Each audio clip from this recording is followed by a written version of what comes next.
You know, fellas, we do this show just infrequently enough. That intro pops me every single time because I forget when I click it what's awaiting me on the on the other side.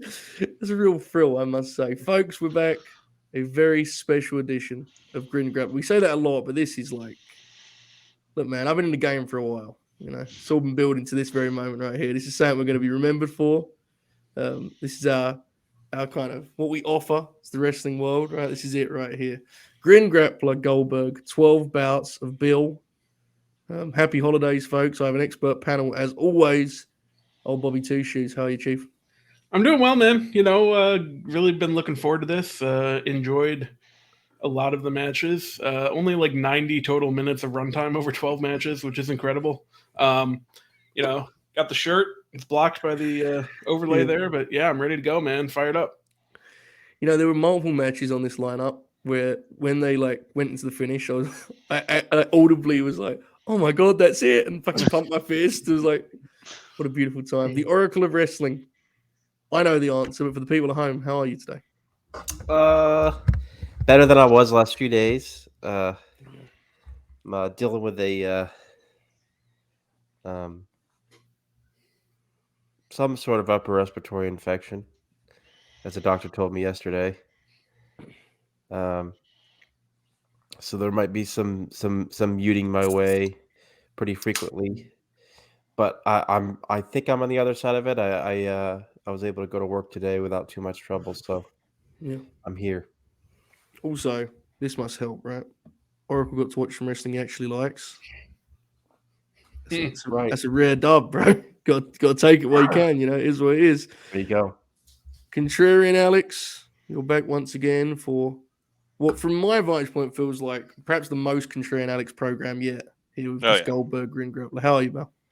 Doing well. Yeah, I mean, we've had fun with Terry Funk and Bret Hart, but now it's time to get down to brass tacks here. You know, it's time to talk business, talk turkey, as Hulk Hogan would say. But I'm doing all right, man. As always, the older I get, the quicker Christmas gets here, and I still got a lot of shit to do before this weekend. So, fortunately, though, the shoot jobs we get a long break for it, so I'm excited about that. And yeah, Christmas time's my favorite time of the year. Everything's a little bit more fuzzy, and I'm not as perpetually cynical this time of year. And I think this is a good show for that because we joke a lot on here, but it's always a pleasure to see y'all. I'm happy to be back, and I'm very happy to talk about our subject at hand.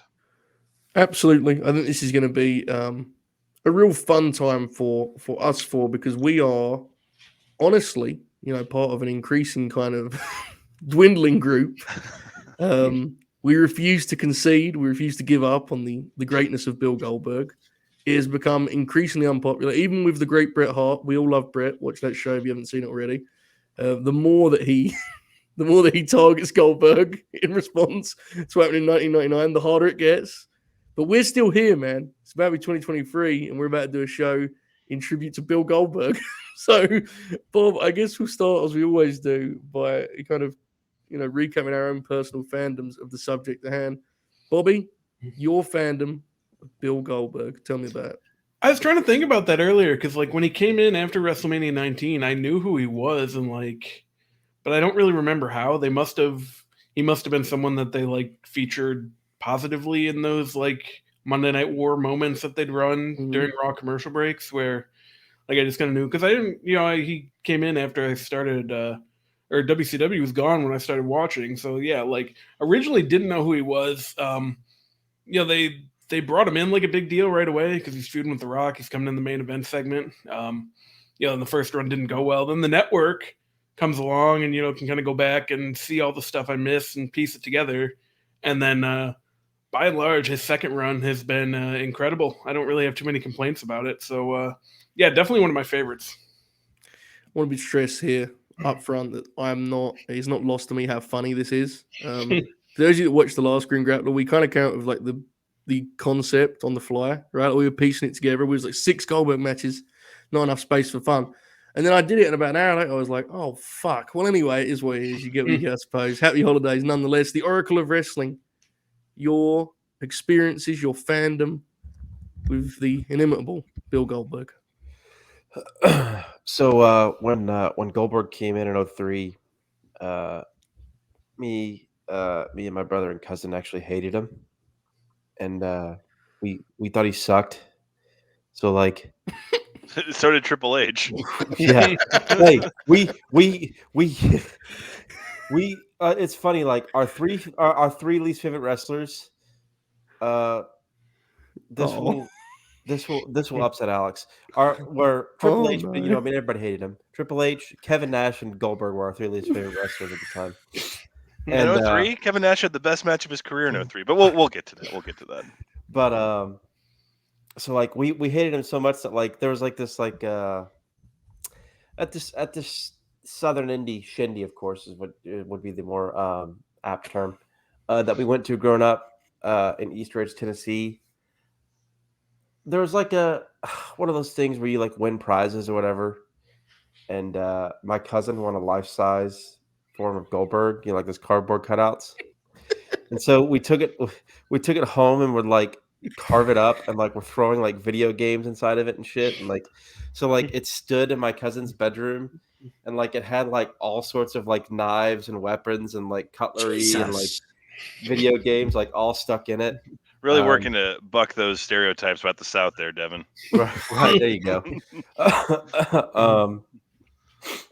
And so that was like, of course, my initial sort of thoughts on Goldberg, but What a twisted turn this time. when I started doing the WCW project in 2009 and started watching all Nitros on the old WWE 24/7, I started to really enjoy them. Seeing all the squash matches with like Jerry Flynn and shit, it fucking ruled. And got to see his like more, talked about matches like DDP and Sid, which we're going to talk about today. Mm-hmm. But yeah, I really started to appreciate him more. In this latest run, I don't like him as much as others, but like Bob. most of his stuff is like fine. You know what I mean? Like I don't like I don't really have any like huge opinion on him one way or the other, but I do obviously like the Brock feud, and I legitimately like the Taker match, which some people think is ridiculous, but that'll be an interesting discussion when we get to that. But anyways, yeah, that's kind of my thoughts on Goldberg, and looking back through his career, I definitely think he fucking ruled, and like. Honestly, 99 was not a great year in the ring in the world for wrestling, honestly. And I think he was probably like no joke, he's probably like a top 50 worker in the world in 1999. Top 50? Fuck. I wonder where he's going to go then, Like, I was thinking, how bad was it? Is Oracle going to drop like a top 10 fucking... Jerry Lynn, Bill Goldberg. The top 50. Tremendous stuff. Okay. Alex, where do you stand in terms of your own personal fandom of Bill Goldberg? Well, of course, I get to be the old guy again. That's the one thing I don't like about coming here is it reminds me of how young you guys are. But all right, so I was a WWF kid through and fucking through. So Bill Goldberg was intimidating to me and of course this is 98, so all the kids at school watch wrestling. It's when wrestling was actually popular, and like NWO shirts are everywhere, and then Goldberg's really hot. And to me, that's like no. Stone Cold's my guy. I don't give a shit about this Bill Goldberg guy. And so like during his heyday, when I was a little kid, like I kind of refused myself or didn't allow myself to get like invested in him, except for the video games like Revenge. Like Goldberg was so awesome to play as, even in Thunder, like, which was a shit game, but the spear and the jackhammer just looked so devastating. And like even still as a little kid, even though I was like, no, Stone Cold's the best, like watching Goldberg, it was like that's everything you want from wrestling, man, as a kid or as an adult, just someone beating the shit out of people. And so by the time the 03 run came around, oh, and I also have a memory of like this is a childhood attachment to Goldberg when we lived in Ohio at the time, and we would come at Christmas to visit my mom's family in Texas, and we would drive. And when we were down here, we went to some arcade, and I got a certain amount of tickets, and they had like a big, like 32-ounce Bill Goldberg sippy cup with like I have it on my shelf. I should have brought it out for show and tell, but like it's him like and the whole ride back everywhere we stopped, I'd go and fill it up with like Coke or something. So I just have like this memory of drinking Coke out of this big Goldberg sippy cup. But so by the time the 03 run came around, WWE had won. And so I could allow myself to get invested in Goldberg. So I was like really excited about it. I was like, all right, now he's going to come here and have all these great matches. And that didn't pan out. I remember like watching that WrestleMania, and they showed the Backlash promo where it was like a year in exile and now Goldberg returns. And I was like, hell yeah. And that excitement dwindled very fast. There was one night during that 03 run where it looked like they figured it out. And we'll talk about that in a little bit. But that run left a lot to be desired. So flash forward, over 10 years. And then when he came back, I don't know how many people remember it at this point, but like that match with Brock at Survivor Series was just like to promote the video game. And like, so when he won in 90 seconds, I remember just like watching the TV stunned because I don't think Brock had lost since he like broke the streak at that point. And so it was just kind of like, holy shit. And since then, Bill's work has varied from awesome to funny, but nothing's been like bad. Like it's art on some level or another without being particularly bad. So, I mean, he's like not just in my lifetime, but I fancy myself, I guess, somewhat of a historian. You watch his matches; he's one of the most over people in his heyday that's ever been in wrestling. Yeah. Like the word "over" is, no pun intended, overused today. And some of these matches we're watching, it's like, dude, that reaction that guy just got for doing his move—that's what over means. So, but even Brett's my favorite wrestler of all time, so there has to be this asterisk of like, well, yeah, that shit happened. But Bill is someone that like I've come to love, and he epitomizes in a lot of ways, good and bad, like what I desire from wrestling. Yeah, it's I think what makes Goldberg such an interesting kind of talking point, and I mean that sincerely, is he is a genuinely unique case in history, right? I think the best comparison you can make is Warrior, right? This guy who you got over with squash matches, who had an intensity, a kind of physical charisma. But this latest run has put him in a very different category, whether people like it or not, right? I mean, look, you just mentioned Survivor Series 2016. That wasn't one of our matches. We will talk about it a little bit when we set up the Brock one. That's where my fandom kind of hinges on for Goldberg, because to me, I viewed him very much as like a later equivalent of what Warrior was, which was one of these guys you dismiss, right? When you think you're like a smart fan, you dismiss guys like Goldberg, like, whatever the fuck. And I had no interest in the Brock Goldberg thing, which I believe was billed as Fantasy Warfare Just Got Real. I think was what they went for with that one. And it had like the video game poster or something. The match graphic was like their renders from the game, if I remember correctly, like together. Yeah, and I had no interest in it because who could possibly care about a rematch 12 years removed from a famous WrestleMania stinker? It wasn't even like they were rematched a classic, right? It was this horrific match. So it was a bizarre package in terms of a kind of big time box office sell.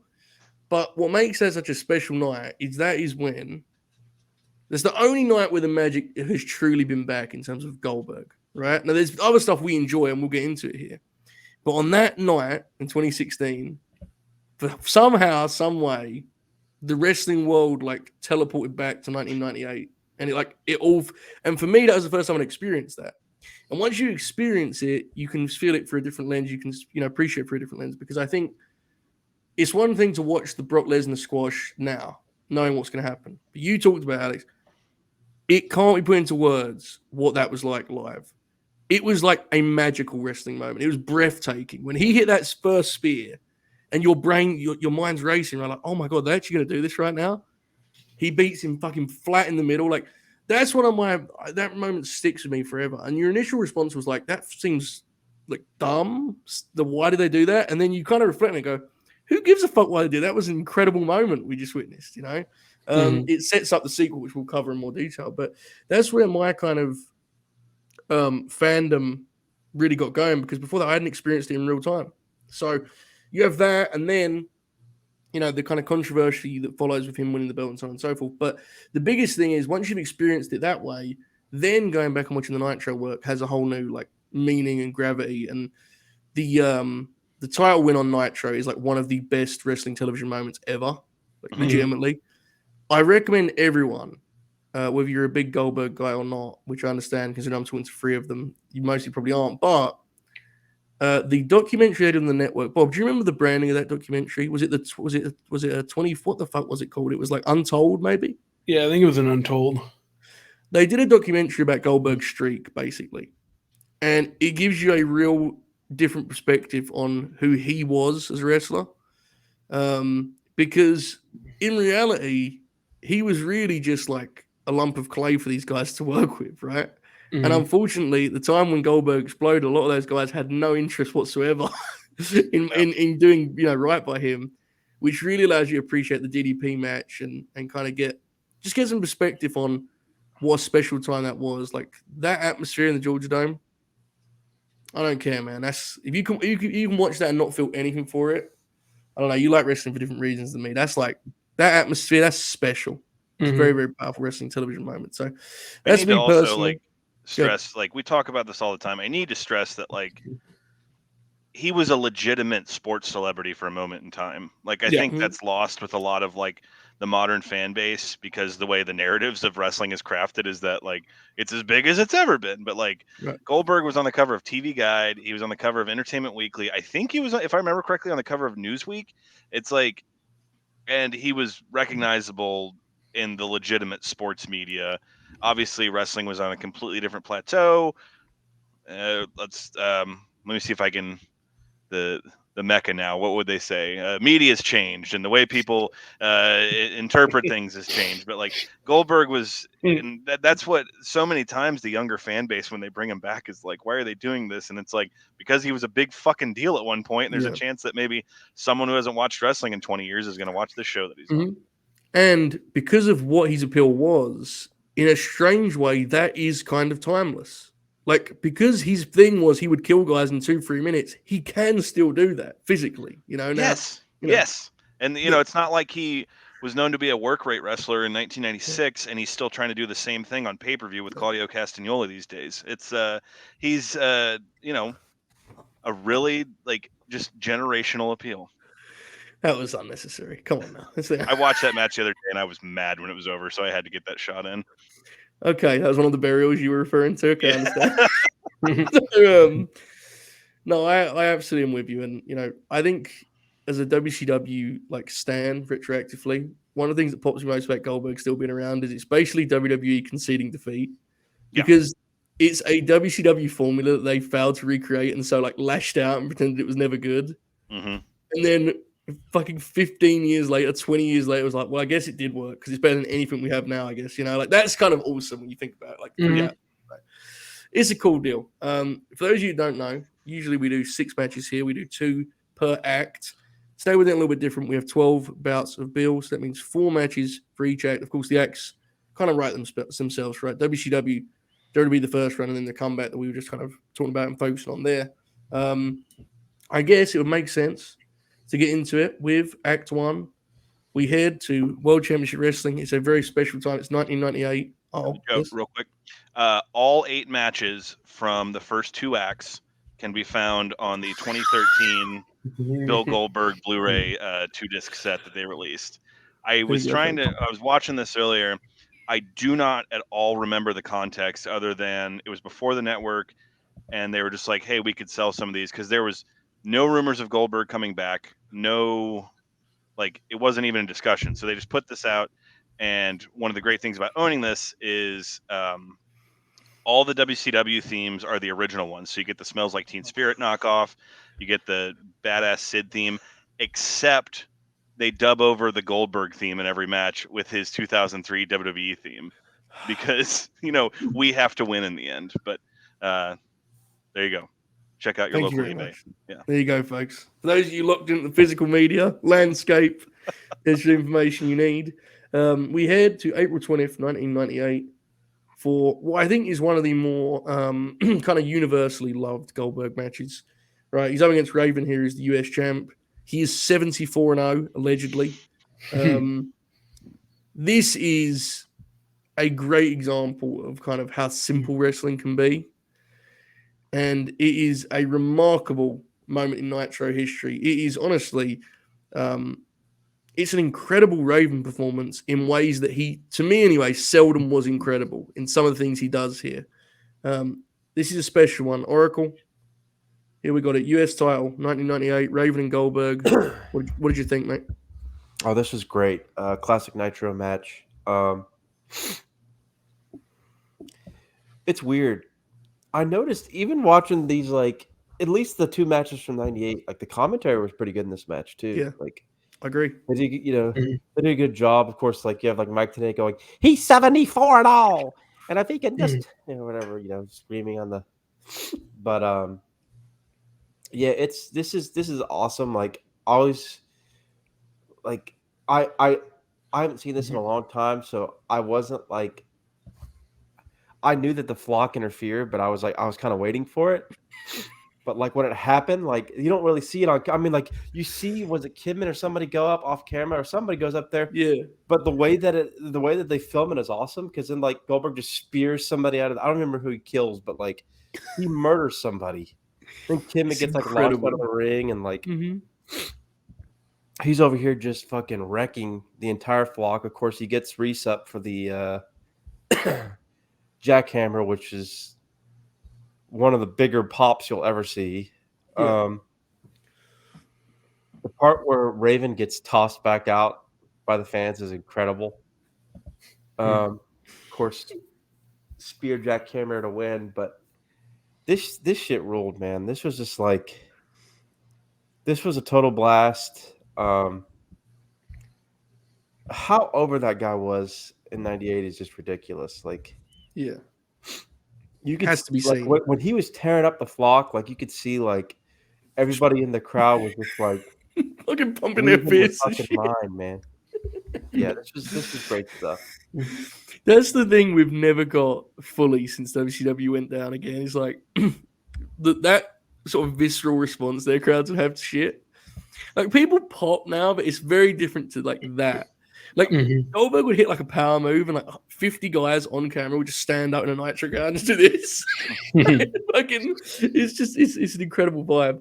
Also, Peter in the chat bringing up. I have to do my regularly scheduled bit. Tony Khan, I respect your WCW fandom, but let's do it right, brother. You run Vegas every year. You know what I mean? Get a collection. Michael Buffer. Bobby O'Neill. What did you think, mate?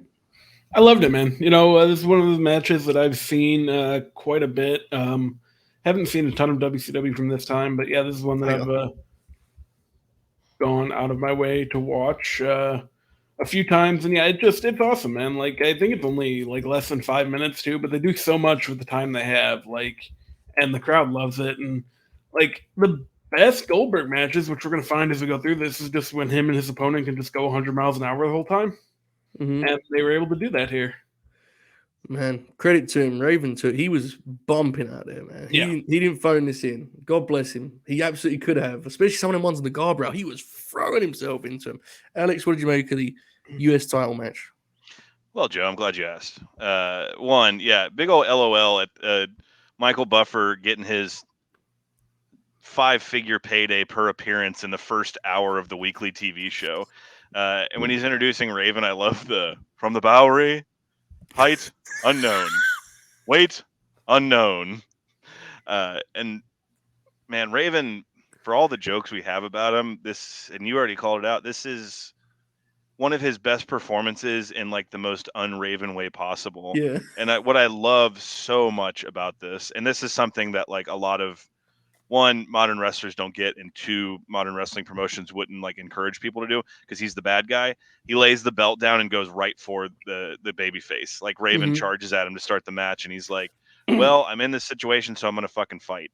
And then eventually, he tries to get out of it, whatever. Goldberg does the Irish whip I like, where you grab the wrist with both hands instead of the Here you go, buddy. Walk this way.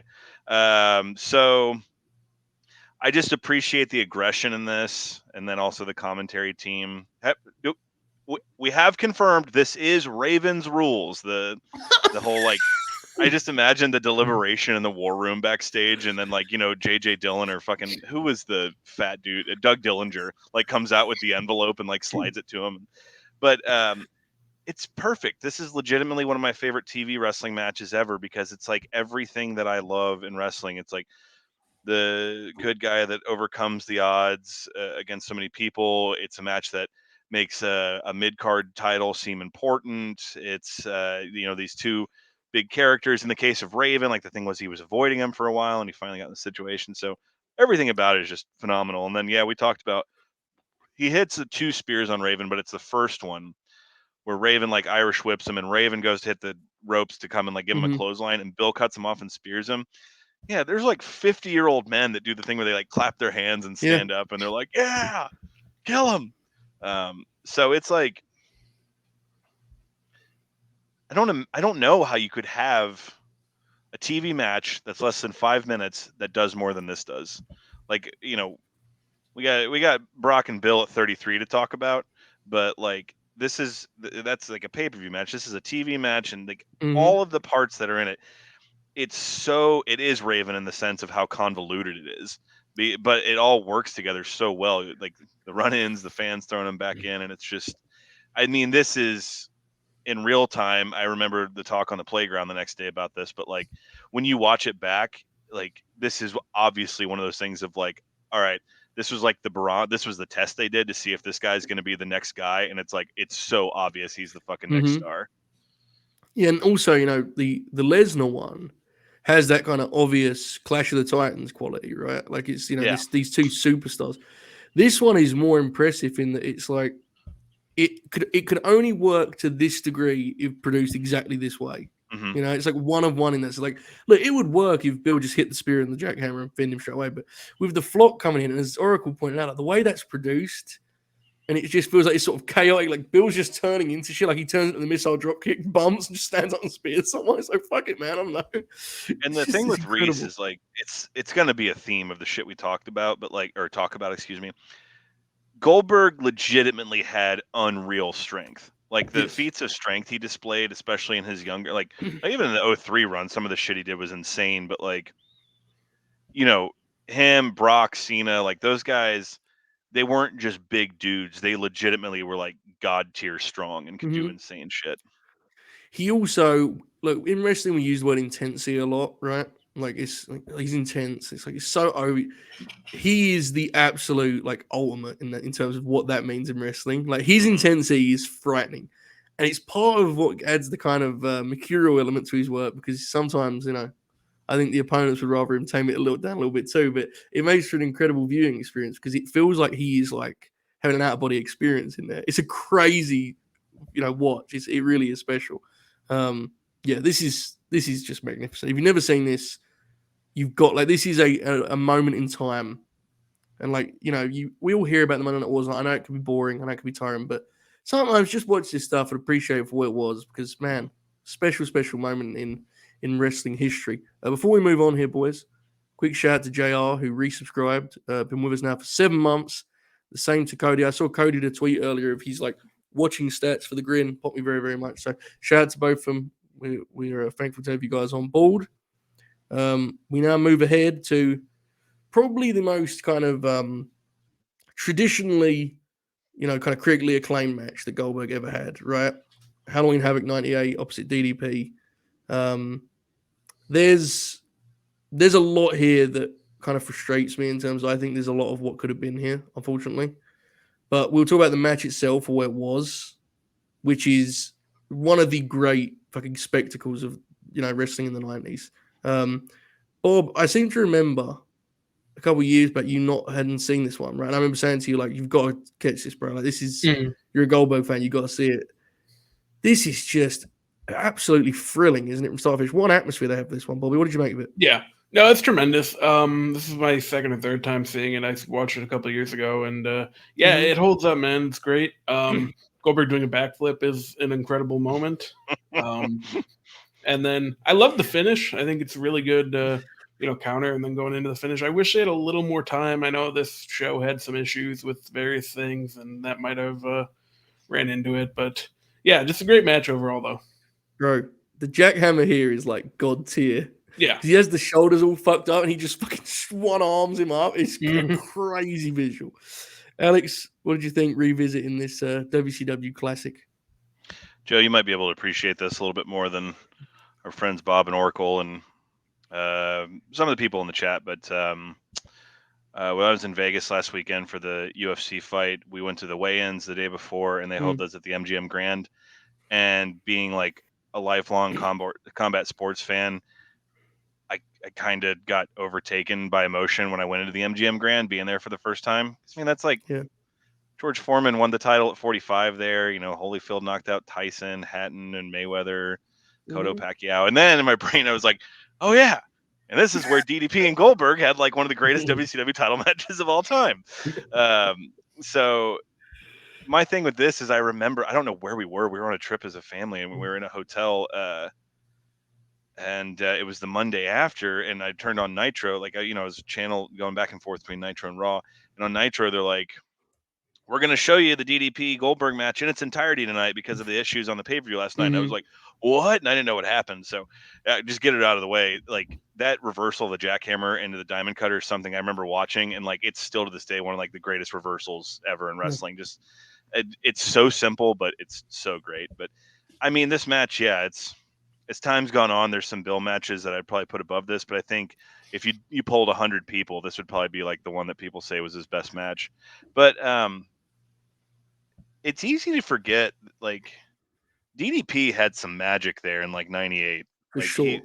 He was one of those guys that like, and it was also one of those things you can't quite put your finger on. He had this act and this level of charisma that tapped into what the WCW fan base wanted. And also like he had the diamond cutter, and that's we see that with Randy Orton today. A huge part of Randy Orton's act is that finishing move that can come out of anywhere. And so watching DDP's entrance here was pretty cool. And dude, I just, Goldberg's matches, I think the psychology or storytelling is not something you often talked about, but I love the beginning of this where DDP just keeps charging at him and locking up, and Goldberg throws him down, but DDP just keeps getting up and going at him, and then finally gets him and arm drags him, and then they looks like they're shooting, brother, because Goldberg, he would tell you he was ahead of the curve with that MMA stuff. He's like incorporating it into his matches and whatnot. But it's a simple match, but everything they try to do here works. The shoulder that that hinders Goldberg and makes him slow down when he hits the spear and shit, and then the finish, like you said, makes Goldberg look like the biggest badass on the planet. He's like, I only need one arm to do this shit. Let's go. I did see a sign I never noticed before. Some little kid, which makes it even funnier, had a sign in the crowd that said "Getting Oldberg," and I was just like, "Dude, he's been champion for like 3 months. Calm down." Yo, that's a Bob tweet in fucking 1998. Well, that's funny you say that because the guy behind him had a sign that says, "I call him the immoral Hulk Hogan." You sure didn't say eating soup? And also, gotta call it out because someone in the chat already did. Brothers, how beautiful was that Golden Age Halloween Havoc set? Oh yeah. Big to quote inflatable gargoyle.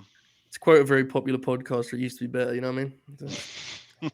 Shit changed. Look, you kind of talked about MGM Grand and the combat sports element. My favorite thing about WCW at its best is they would do like the sports vibe, which people think means like pure rules and like time limits, which it just means you treat it like a physical and athletic contest, right? And the atmosphere feels like a prize fight. The announcers kill it here. Like the way they tap into this idea of like DDP is the everyman. He only needs to get the diamond car, right? Like the audience kind of they sees themselves in him. By the way, it's funny that 6'5", 230 dude was the everyman in 1998 wrestling. It's just interesting to look back on that. But yeah, that part of the presentation is really strong. Well, and the commentators, like one of the things they say when DDP is coming out, it's just little shit that exactly to your point makes it feel like a sports presentation. They say something like the talk in Vegas this weekend has been about can DDP do that. It's just like, it's beautiful. That doesn't take much work to do. And It's little shit like that people still don't understand. The 3 million people we lost when WCW died never came back. That's what they wanted to see. That's how they wanted it presented. So, absolutely. The spot I have to call out is, we watched 12 of these matches, and I think in about 9 of them, Bill goes for a spear and goes flying past the guy and hits something. The corner, the barricade, whatever it may be. DDP has described this particular one, and I recommend anyone who's watched this match, but kind of is Foggy, sorry, go back and not Fozzy, definitely not Fozzy, Foggy, go back and revisit this particular spot. Bro, Goldberg tries to shoot spear DDP and just hopes that Dallas is quick enough to move so the spot can go ahead as planned. DDP, he evades this spear by like inches. And when he talks about it, he was like a bullet. Like he was just coming in, and when he hits that post, he hits the fucking post. I mean, it's as real as it gets. Is again that kind of unpredictable with Goldberg, where sometimes you wonder if he's aware of what he's supposed to be doing. That definitely comes into effect later, especially. But it's fucking incredible. He charges, man. I don't think it's a coincidence he knocked himself out twice in his career doing that same thing. Yeah, absolutely. I mean, one of the matches we'll get into later, he fucking concussed himself on the door. So, I mean, we'll get to that. We'll cross that bridge when we get there. But what about the part when Tony, I just give them credit as an announce team, so I have to bring this up. When Tony Schiavone starts talking about King Kong and misses that DDP did like an awesome DDT counter and just goes, what a slam by Goldberg. That's real graps right there. But the reversal into the diamond cutter, my favorite part about that is like it's just a wide shot on the hard cam, and there's these two grown men that stand up and look at each other like someone just like got a pick six or something, like they're reacting to a legitimate sporting event. It's fantastic. It's beautiful. I mentioned earlier my kind of frustrations of what this represents. It has nothing to do with the match. The match is perfection. There's two things here that always cross my mind when I watch this. Number one is, fuck, man, why couldn't more of the guys had DDP's attitude and outlook when it came to Bill Goldberg, And I know he was instrumental in bringing him into wrestling. Look, was Goldberg rough to be in there with him times? I'm absolutely sure. I have no doubt, But DDP had the mentality of let's have the best match we can have. And he plugged Goldberg's best stuff in there. He showcased him beautifully, protected himself, and they had a really nice main event match. And it's just, we all pop for the political stuff, and we pop at don't work for me, brother, and all that shit. But sometimes you look back on WCW's kind of downfall, and you just think, if only they had a soldier or two more with Dallas's kind of outlook of let's actually have a good match, rather than what works for me or what. This is, it ain't that complex, man. You got a guy who's super over who can do freakish things physically. But unfortunately, this is an outlier in terms of Bill's main event matches because a lot of the time, guys were fucking with him, and it's a shame. To me, it's always been a bummer, that part of it. But that had to be like that Raven match. I can't, Nash, Hall, Hogan, those guys watching that, like, what? Yeah. Nash, what the fuck is he doing? And like Raven and DDP, the two matches we've watched so far, these guys really just. It's the Bret Hart, Tom McGee thing. Tell me what you're good at, and then we'll build the match around it. And the rest of the guys, especially in the main event picture, the rest of the guys Bill worked were just like exactly what you said. Just like, let's do everything we can to hinder you. Fucking Nash at Starrcade. Nash works his guard and does an armbar and shit. And it's just like, dude, you look like an idiot out there. So yeah, to your point, that's very valid. And unfortunately, we got to the WWE for the first run. It wasn't much different. Yeah, the other thing too is considering how the streak ended, there's a big part of me that's just like, what if they just did it, And what if on that night in Vegas, the equivalent to a knockout punch landed and he fucking hit him with a diamond cutter and pinned him? Like, what if? Shit, yeah. It's like, and I'm not saying it would have been the right decision, but considering what happened 2 months later, dude, yeah, there's no way you can convince me that business would have tanked anymore if it was DDP versus Nash. Yeah. And it's an interesting story, right? The unbeatable, prize fighter being floored by one shot they didn't see coming. Like, it's compelling. You get a lot out of the rematch. Oracle, you have fun with this one, mate, going back to Havoc 98? Yeah, man, this match is great. This actually felt better when I watched it last night than the other times I've watched it. That entrance, Goldberg's entrance, is an all-time entrance, isn't it? I mean, that Havoc 98 entrance is incredible, man. Yeah. Especially with that, like, him coming through the MGM Grand. And you see the whole, the little Snickers thing and the, Mhm. the Peak inflatable wrestling, pumpkin bro. or whatever. It just fucking Yeah. rules. Great lockup at the start, Alex. Yeah. Yeah. Oh yeah. But yeah, this match ruled. I thought they paced it really well. It's probably the best put together like Goldberg match in Mhm. terms of like of his longer matches. It's the one match that's put together the best.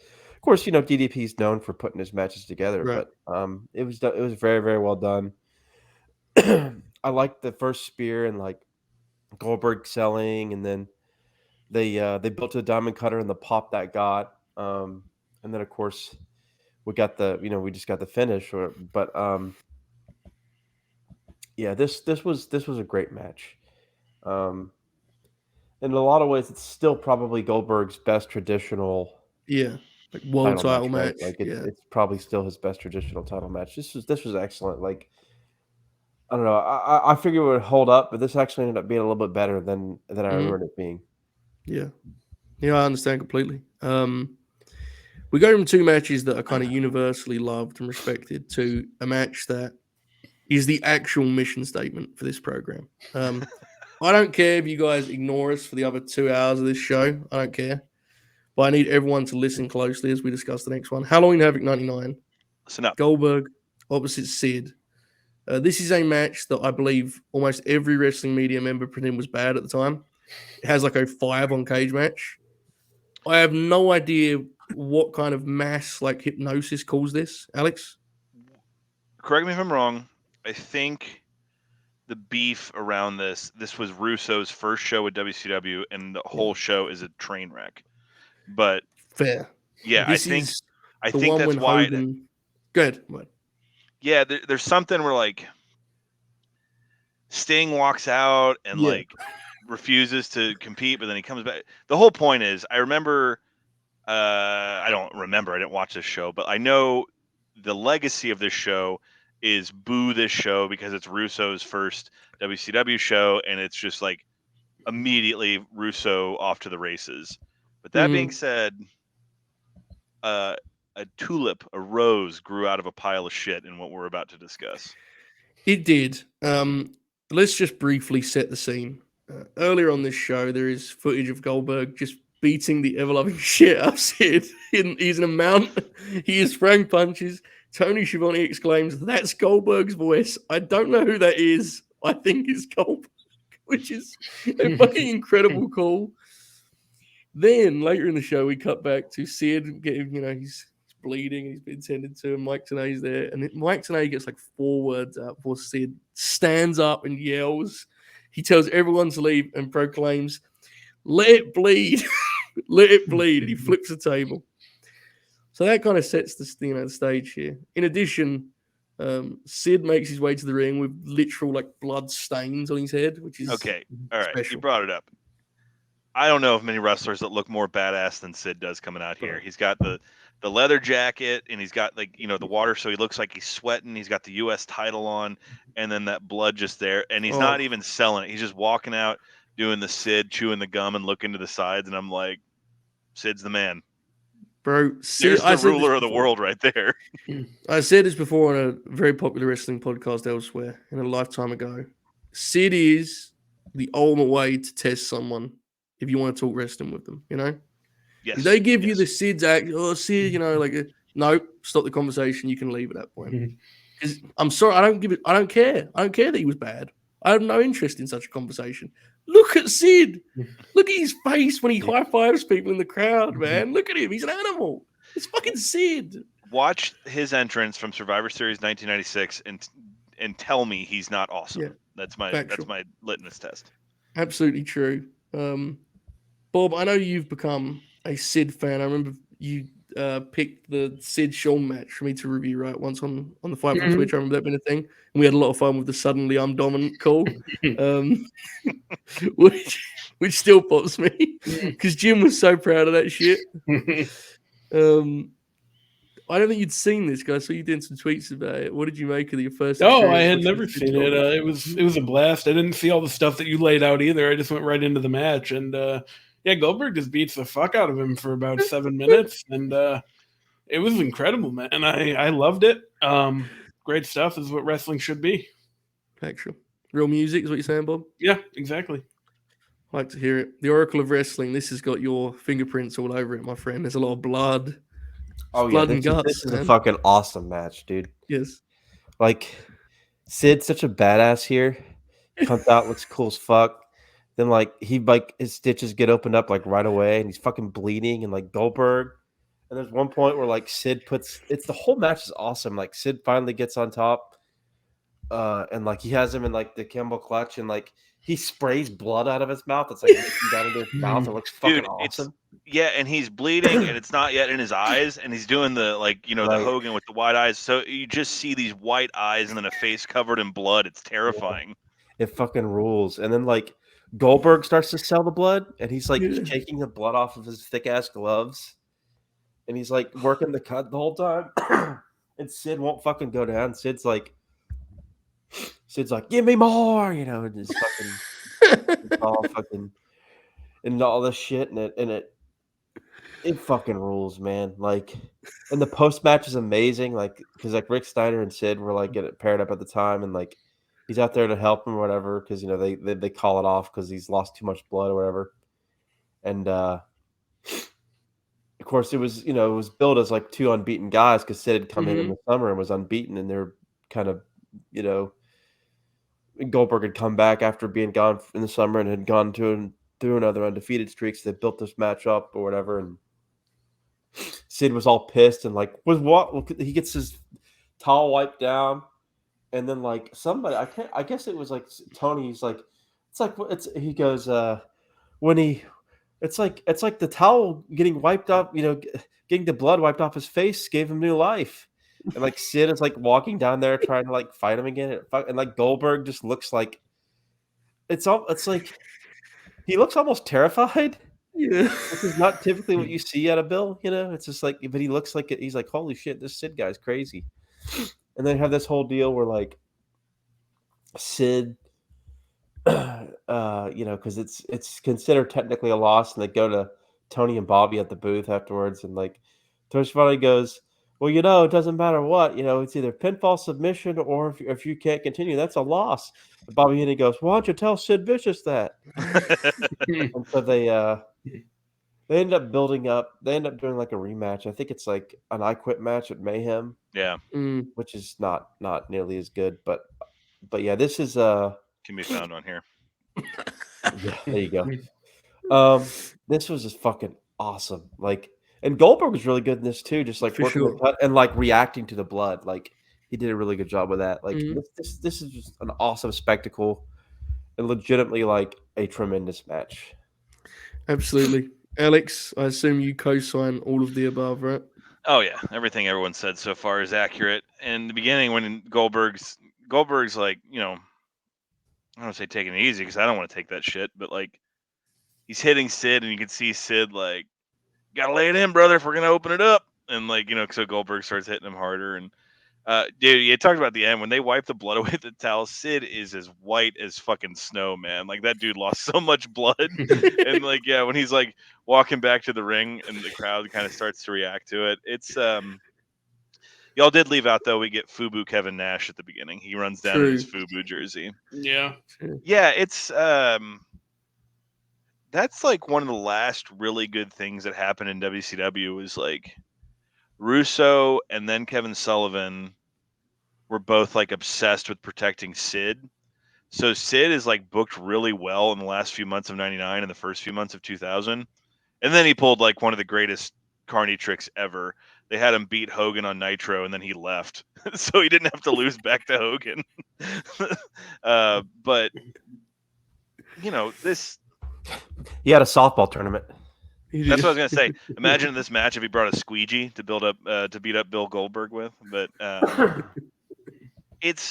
wrestling's not hard. That's the thing about this. Like, I don't even know if they lock up in this match or do like they don't trade arm drags and hip tosses, so it's only 2 stars. But it's just like this is what it is. This big dude just bleeding, getting the shit beat out of him, and refusing to quit, and it's a lot of fun.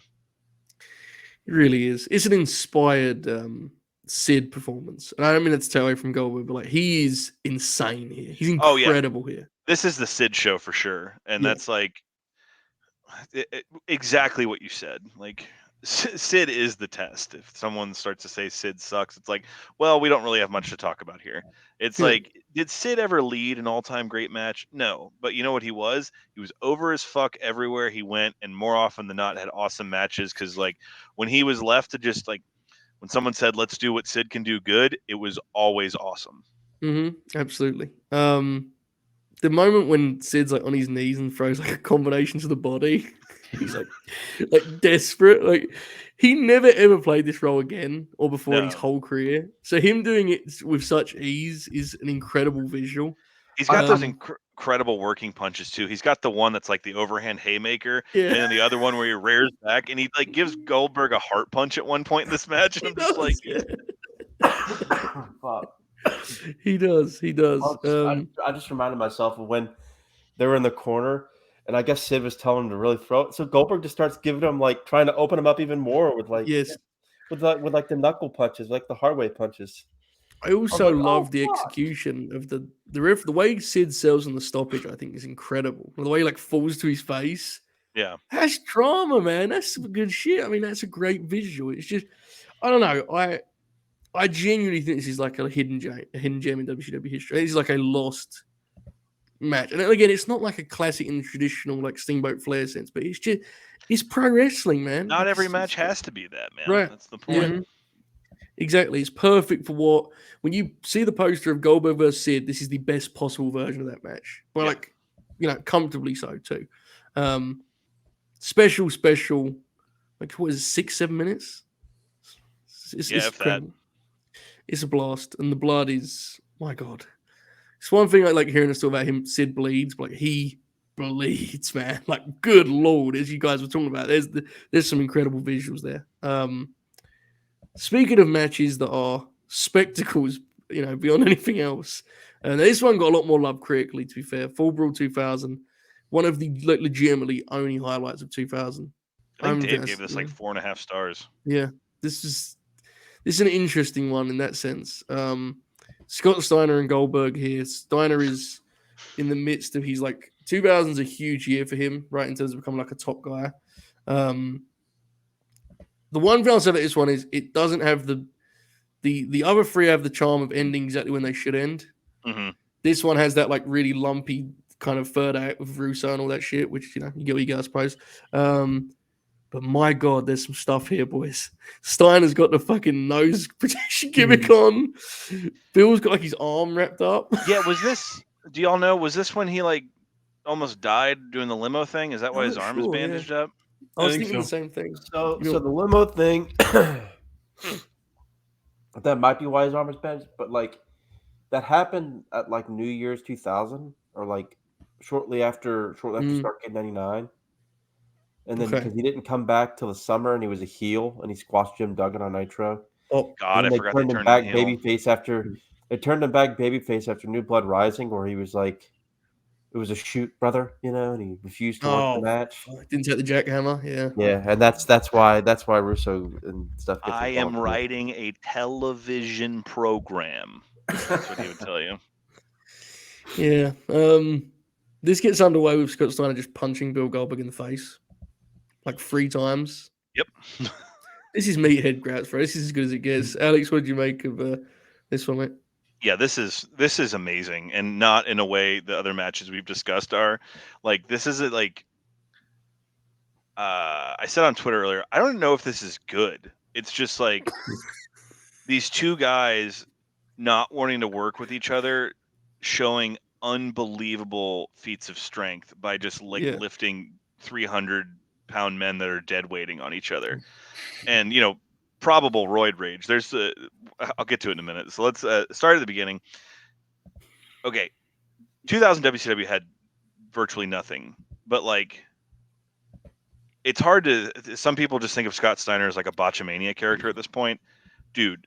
This Scott Steiner was like a god. Like he was one of the only reasons to watch WCW anymore.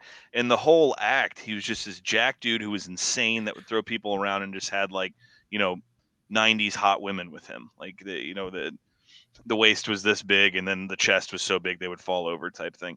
April Hunter, there you go. He was always with her. But it's just immediately, like you said, Steiner just comes out and starts just punching Bill in the face. And there, I don't think there's one worked strike in this entire match. Even when Bill does like his little, Karate Kid shit, he's still just like he's trying to kick him. And it's them just. I have my notes here. They're trying to outdick each other, which is just like every slam they do is like borderline disastrous because the other ones doesn't want to take it, and they're just like hoofing each other up. It's just careless art is the way I came to kind of define it. And I couldn't tell if this was 2000 WCW or fucking 93 All Japan by the end of this with like the suplexes on their heads.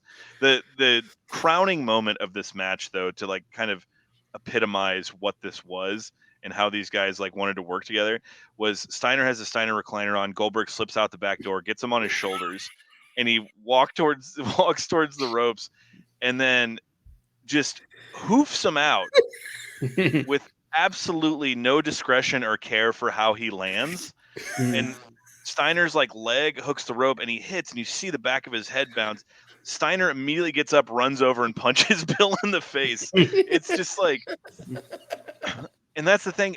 After this, it devolves into this Russo bullshit where there's like bats and lead pipes where guys are taking shots to the head that don't finish them. But it's just such, like, we joke around and say fascinating piece of business, and that's like kind of beyond what this is. It's just these two guys that really don't seem to want to work with each other somehow get a good match out of it. It's incredible, man. It's like you have to see it to believe some of the stuff they do here. Some of the feats of strength are incredible in this match. Like, truly, extraordinary stuff. The Russo stuff is unfortunate. That's a shame, but it's an absolute blast. I think it's fitting. The Russo stuff is fitting when you watch it now in 2022, because it's like someone could watch the first 10 minutes of this match and be like, God, why was WCW like in such bad shape at this point? And then he comes out and it's like, oh, it's a cautionary tale, I guess is the way you would explain it. On the bright side, this is one of the few, like legitimately one of the few big pay-per-view matches that year that even gets to the point of how did they get into this? Like, you know what I'm saying? Like, this at least has the good. Like, that year is honestly, I stress to people a lot because you always see these tweets like, this is WCW 2000 bad. People got to watch that shit, man. Like that... Dude, I've been trying for the past 2 years to watch all of 2000 WCW just to kind of say I did it. 2 years. I'm only at fucking Bash at the Beach, and I mean that Nitro Thunder and all the pay-per-views, because it's like, it's so exhausting. And Nitro is back to 2 hours, so when you watch on the network, it's fucking 75, 80 minutes, but it's still just like, it's so ADHD minded. The show is. Bro. You can't keep up with anything that happens. Yeah, it's like, it's one of those things that people use a lot as a phrase about it. Like, that show is bonkers. Like, it will never be recreated that extreme. A quick question: Scott Steiner ever do steroids? Do we think? No, come on now. It's worth noting. Your description of this match of like, I'm not even sure it's good. That's big Scott Steiner energy right there. Because even the classic Steiner Bros matches, which we all love, have that element, or they have like no flow or rhythm. He just sort of like fucking picks guys up and chucks them around and shit. That's kind of who Scott always was, man. You ever seen, I think it's Bash at the Beach 92, Steiner's against Miracle Violence Connection? Yes, absolutely. That's a classic example of that. I've watched that match like 4 times, and I'm like, is this good, or is it just dudes dumping each other on their head for 20 minutes? They also have the one, it's Azuka, and I forget who he's with. God, I should remember. But Wrestle War, where they fuck pulled Azuka up, and you remember Oracle? What man? Who's Azuka's partner? I forget. Fujinami, I believe. Fujinami, of course, yeah.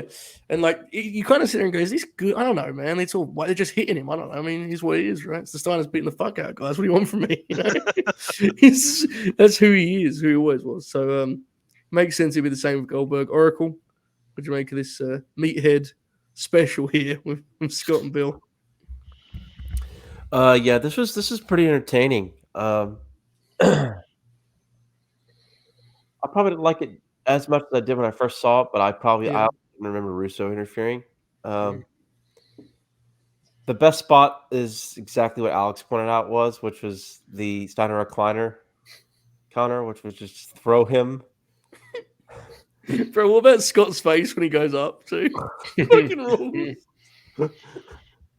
Like, I was like, I did not expect to see that because like I didn't really remember like specifics about the match. So like when it happened, I was like, oh shit. Yeah. He could have broken his fucking leg, back, neck. I think there was wasn't there like a belly to belly overhead up from the top rope onto Goldberg's head at some point in this match? Yeah. Yeah, that ruled. What the hell was that? Was that Bobby? Yeah, I hit my desk with the bottle. Not on purpose, but it worked. So I'm kidding. Thought he was tolling the bell. My God. I'm sorry, Oracle. Where were you? That's fine. That popped me. Yeah, so like Russo comes out, it's a stupid shit. The fucking post match where he takes his shirt off and just, it's like, please. But yeah, this was pretty damn entertaining before all that crap. But just Who was the big match Medeja? spots, like the fucking gorilla press slam into the power slam was nuts. Yeah. Yeah, this was very entertaining. I enjoyed it. I wish it's one of those deals where you wish this happened and like in a world where like it wasn't 2000 WCW, but it was still entertaining when there wasn't a bunch of craziness involved. For sure. Oracle, who was Medeja? Was she a wrestler or just Scott Steiner wanted her on the road with him? I don't know. That's a good question because I don't think she was anywhere else, was she? No. Yeah. I think the last WCW pay-per-view event poster is them together. So yes, I believe so. Yeah. There's the one. What's the pay-per-view where Scott he's in the straight jacket and he's like reaching towards the camera? That's the poster. Yeah. An insane vibe. I think that may be Mayhem or something, but yeah. God bless him. We hope he's well. I don't know if that'll be a Grin Grappler one day or not, but Scott Steiner, incredible. All right. Any other matches, boys, from Act 1, which again, the WCW stint of Goldberg's career that we need to shout out before we move on? We already mentioned it. For historical purposes, you should watch the match with Hogan. That's like in that moment, that's like the most over a wrestler has ever been anywhere. I thoroughly enjoy the Nash rematch from Spring Stampede 99. I think Spring Stampede 99 is kind of an underrated show and one of the last really solid WCW shows. He had a match with Sting at I think a Slamboree. That was all right. I mean, for the most part, you can find like during his ascent, almost all of those squash matches he had were pretty fun. I watched one earlier with Barbarian. That was pretty fun. In 2000, we were robbed of, they were building towards Tank Abbott versus Goldberg, but then that program got dropped. So yeah, it's, I think we've covered the big hits. I think anywhere else you go, you kind of know what to expect with his WCW run. I think it's one of the Giants' last matches in WCW. It's like this incredible piece of political business where it's like 2 minutes long. He hits Goldberg with a choke slam. Goldberg kicks out, gets up, spears him, and jackhammers him, and then fuck off to go up to work for Vince Jr. That type of thing. But yeah, great call out the La Parka one. Like, there's so many like great moments of Goldberg that I think of during the streak because Parka hits him and then goes to sell, and Goldberg spears him. He wrestles one of the guys from Public Enemy, or maybe both of them, and spears him to the table they bring out. I mean, he was like a can't miss there for a while until they really, one, started overthinking it, and two, he started playing with the big boys that knew how to play chess when he was playing checkers, that type of thing. I like this one a lot. The DDP rematch, Nitro 99. I also like, honestly, the Regal match. I know it's one that lives in infamy now, but I actually think a lot of people talk about that match without watching it. The match is fun, man. There is some cool shit in there. Like, you can tell Goldberg's like kind of out of his depth, but he does some weird shit in there that's kind of fun to watch. So, fuck it. give that one a whirl too. Oracle, any comment, mate? Yeah, the Sting title match from the Nitro where Flair comes back September 14th is excellent. There you go. Yep. The Jim Duggan squash when he was a heel is actually pretty good. Mm-hmm. I'm trying to think. Who's that guy? Was it Kiwi? He wrestled some guy that took one of the most disgusting spears ever. Yeah. I like all the Jerry Flynn matches. There's like 4 or 5 of them. They're all like super fun. It's Jerry Flynn, like got the whatever background, so kickboxing background, so it fucking rules.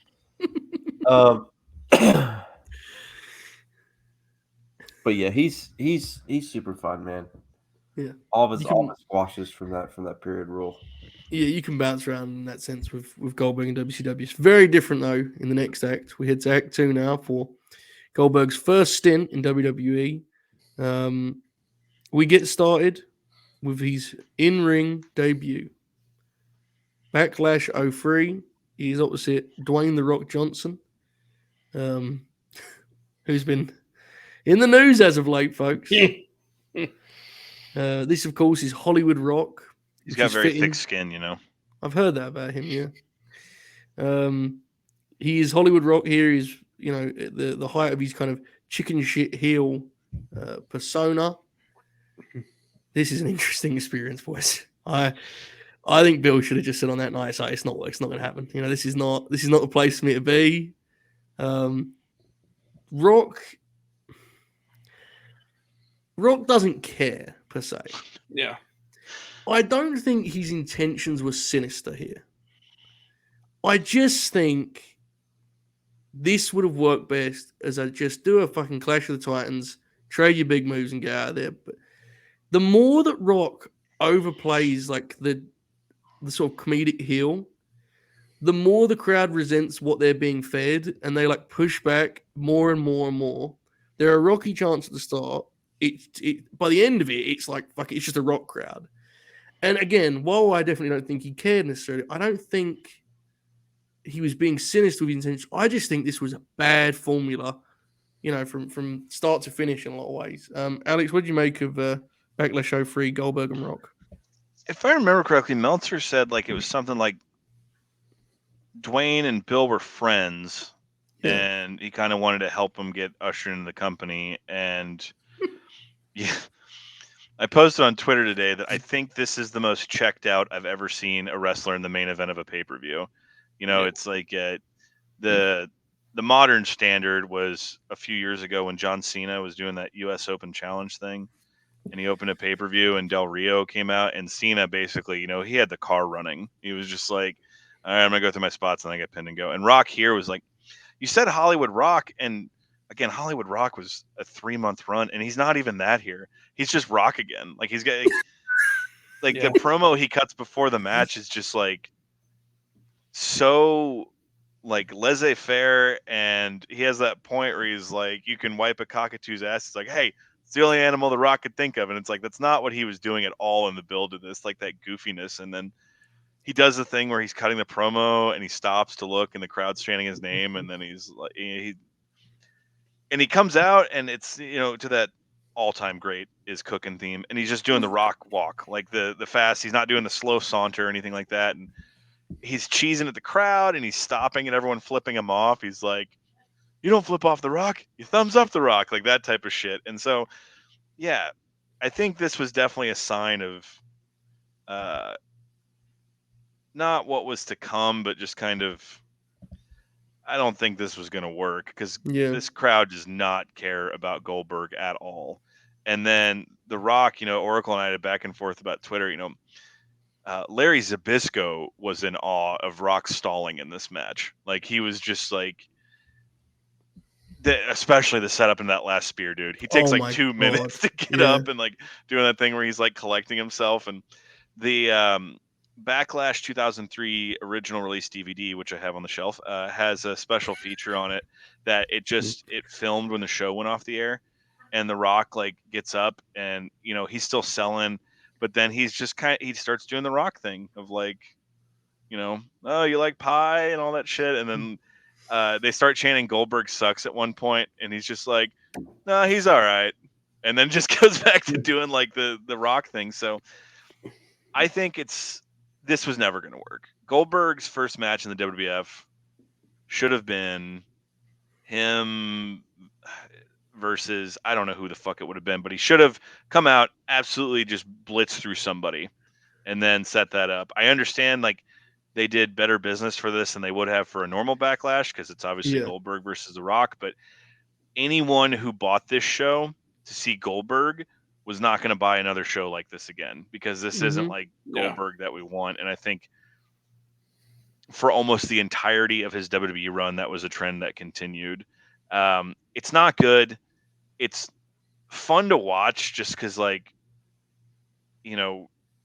Rock really was a special talent, and even like him taking a night off in the main event of a pay-per-view, he still found a way to be like really entertaining. So it is what it is. And also, I forgot how bad of an announcer Coach was when he was trying to just be like the straight man. Yeah, really bad. Bro, that was something I had to make a note of. Like, we all pop for some of the WCW announcers, teams and just quirkiness. Like, this Coachman Lawler team is fucking awful, man. How was this thing they did on pay-per-views? It's nuts. What was the reason? Was this just another Vince hated Jim Ross again? Didn't want him on TV? Kind of. They did an angle where Bischoff fired JR, and then Austin got. So yes, would be answer. answer. Yeah, and then Austin got named as the co-GM like after Backlash. Then JR came back. Yeah. Okay. Well, that's fun. Yeah, the thing this kind of is an encapsulation of the whole run, as we said, because I feel bad for Goldberg. Bill really tries here, man. Like, in WWE, as much as people, like, he really tried to, like, I'll wrestle like a normal professional wrestler, and he would, like, sell. Like, in the Jericho match, which we'll get to meet, he really sells with like, he really goes for it. But that isn't what people want from Goldberg. Like, I don't think, when Rock's in control, I don't think Goldberg's doing a shitty job of selling as the babyface. It's just, no one wants to see that from him. So it's like, while he's trying to adapt and adjust to this new setting, in reality, playing the hits would have served him far better. But again, there was a lot of different moving pieces on that front. The world champ was doing Ric Flair cosplay, so it was always going to be a tough marriage, I think. Y'all remember from around this time, this mic doesn't work, just like Goldberg. Unfortunate. It'll be interesting when those guys have to negotiate a new contract soon, huh? Shout out Tony Khan, the Oracle of Wrestling, Dwayne Johnson, Bill Goldberg. What'd you make of it, mate? Yeah, this was amusing. The Rock stalled for 90% of the match, and laughed when the crowd cheered for him, and did rock faces, and it was quite amusing. And you could tell Goldberg didn't really know what to do at times. He's he's kind of okay. And that last spear, my God, how long did it take to brutal, bro? It took that had to be close to a full minute, right? It was ridiculous. Yeah. It took the edge off the finish totally, right? It completely killed the fact that he was beating Rock, right. It's what is going on here? Mhm. Yeah, the match isn't really good, but it's entertaining. It's Goldberg's first match in the Fed. It's entertaining just to watch Rock's performance and Goldberg's reaction to being he was way out of his depth here, he was I don't know really. He was just kind of there to hit his spots, and Rock was the one kind of doing all the workload and sort of horseshitting around. But yeah, this was entertaining, not good, but entertaining. For sure. Bobby, what'd you make of it? Yeah, like I said at the beginning of the show, Goldberg coming in the night after WrestleMania 19 ruled. I think they nailed that pretty well. And then, somewhere between that and this match, everything kind of fell apart between him and The Rock. And there is that rumor that Rock wanted to just go to SmackDown and work with Rey Mysterio instead. And yeah, it's weird. And I don't know if it was hindsight or what, but a match like this should feel like a bigger deal. And I don't know if it's, like I said, hindsight or the fact that, it's coach on play-by-play, it's a B pay-per-view. It doesn't really have like the big feel that it should have had, and that kind of doesn't help things. Like, it's a perfectly fine match, but like it's not what anyone wanted. Sorry if y'all talked about this already when I was stepping aside, but was the situation that they didn't know if he was coming in before WrestleMania started, like the WrestleMania build began? Because it feels like because it felt so like deflating at WrestleMania to announce he's coming in. They could have, I don't know, he could have come out and speared somebody or some shit. But. Yeah, because they wanted to have him for Mania, and it didn't work out in time or whatever, and that's another thing that people criticize about Goldberg. He doesn't love the industry. He's only about the money. It's like, oh, good. Yeah. I'm first. I didn't know that. I'm trying to figure out like what was the disagreement on that. Like, yeah, because I think Bruce talked about it a couple of years ago, but didn't like go super in depth with it. Other than they wanted him for Mania, and it didn't work out. So the only thing Bruce goes in depth through is a fucking bag of Doritos. They, they really fucked up. And correct me if I'm wrong, guys, but at no point did they pair Goldberg with like 03, 04 crazy Kurt Angle. No. Oh. You talk about some meathead energy, bro. Kurt would have took that shit as a challenge, wouldn't he? Imagine him putting a match together with Goldberg. Just what that looks like is fascinating to me. I don't know. Jesus. I don't know if it'd be good. It'd be I interesting. had not thought about that until this moment. Yeah. That well, would have been a hoot. Whoever's out there putting together those Saudi cards, thank me later, boys. All right.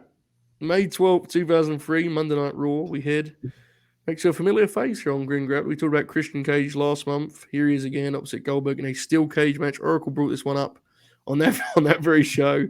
This is probably the closest in his first Fed run that Goldberg. Well, actually, there's that off one that I think Alex Showdown against that, but this is one of the closest he got to like WCW Goldberg. Isn't there? It's not the same. The atmosphere is different, but Christian is a much better fit to play chicken shit heel against Goldberg, right? The audience embraces that and accepts it in a way they didn't with Rock. He bumps around, he cuts Bill off with a low blow. There's some chair shots, there's some blood. Goldberg rallies. It's a fun steel cage match. Bobby, what did you make of it? Yeah, and that was actually one of the big things in my notes. Like, this is the most he felt like WCW Goldberg probably in his entire run. And yeah, that's what they had to do, and they kind of refused to do it for various reasons, which I think we'll get into in a little bit. Like, and it's a shame because there was still something there. There's plenty of guys in that roster that he could have done stuff like this with too, and they they refused to do it. Christian is very selfless though, and I think that is kind of central to what they achieved here. It's only a 6-7 minute steel cage match, but it's very focused. It really does the trick in my view. Alex, what did you make of this one, mate? Yeah, Christian gets too much offense. That's the only thing that keeps it for me, like giving it the WCW seal of approval. Yes, granted, he does mollywop the fuck out of him with that chair. Like, and it's only like 2 minutes into the match. I was like, good God.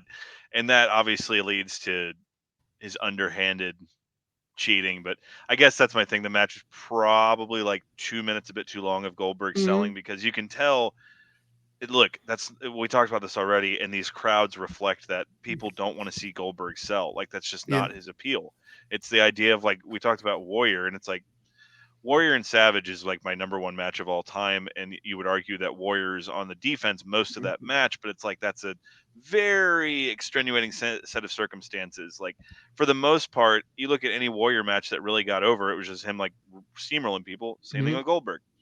That said, it's fun. Christian works really hard. We get color on a weekly TV show, which, I'm understanding that the Florida territory does that pretty regularly, but it's been a long time up here in the north since we've seen that. And the number one thing I took away from this match, for some reason more than any other, is, man, it's not rose-tinted glasses, and it's not It Used to Be Better. When you watch matches like this, there's a part where, like, Christian's climbing up the cage. Those flash bulbs make these things seem like a bigger deal. Cool, yeah. Like, when you see like those flash bulbs go off, and I also had the fucking moments of Matt Damon at the end of Saving Private Ryan, where I was like, they're like legitimately 15-year-old wrestling fans that could watch this and say, what are all those flashes going off? And I was like, oh my God, I'm gonna die someday. But It's fun. It's like most of Bill's 03 run in WWF of just like this could have been more, and Yeah. Christian's a perfect guy to do it because with the exception of one hombre who we all know I'm talking about, I don't think a lot of these guys would have had a problem just getting steamrolled by Goldberg. I think it was just the ideology, and Vince's like, no, that's not how we do it here, So it's because Christian would have been perfect. I think in the build of this, Christian took like one of the most heinous spears of all time. Like it's he would have been fine getting mowed over, and in the end, he does, but it just took a bit too long to get there.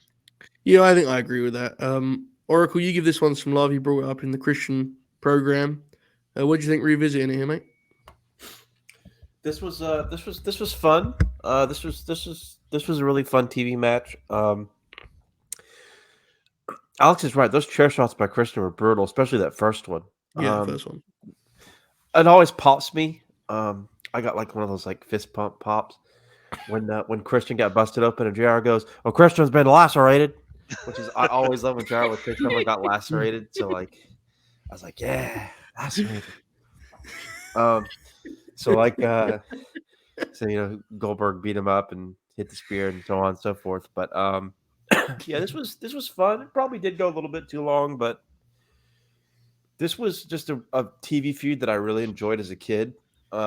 It was right around the period I started to become a Christian fan, and like, even though I hated Goldberg, like I still remember like enjoying the match because it was just like it was a lot of fun.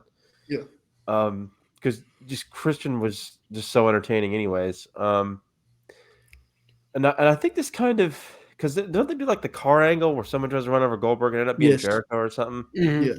Or something weird like that. And I was trying to remember who it was, because that's the thing where they did like the series of like backstages where Austin was interrogating people, right? Mm-hmm. Yes. Yeah. And he came in like little closet and would hit the light or whatever. This is when the show would they would play the intro video, and then it would have like a picture of Bischoff, and the crowd would boo, and then it would be a picture of Austin and their cheer, which is like an incredible Fed presentation quirk. I think doesn't get enough love. That was an incredible bit. It's good shit. Yeah, it is a fun one for sure. I think very fair to kind of to point out the allocation of offense maybe is a little bit off, but Christian, a great foil nonetheless. This next one's interesting. Bad Blood 2003, as we said, this kind of direct transition here.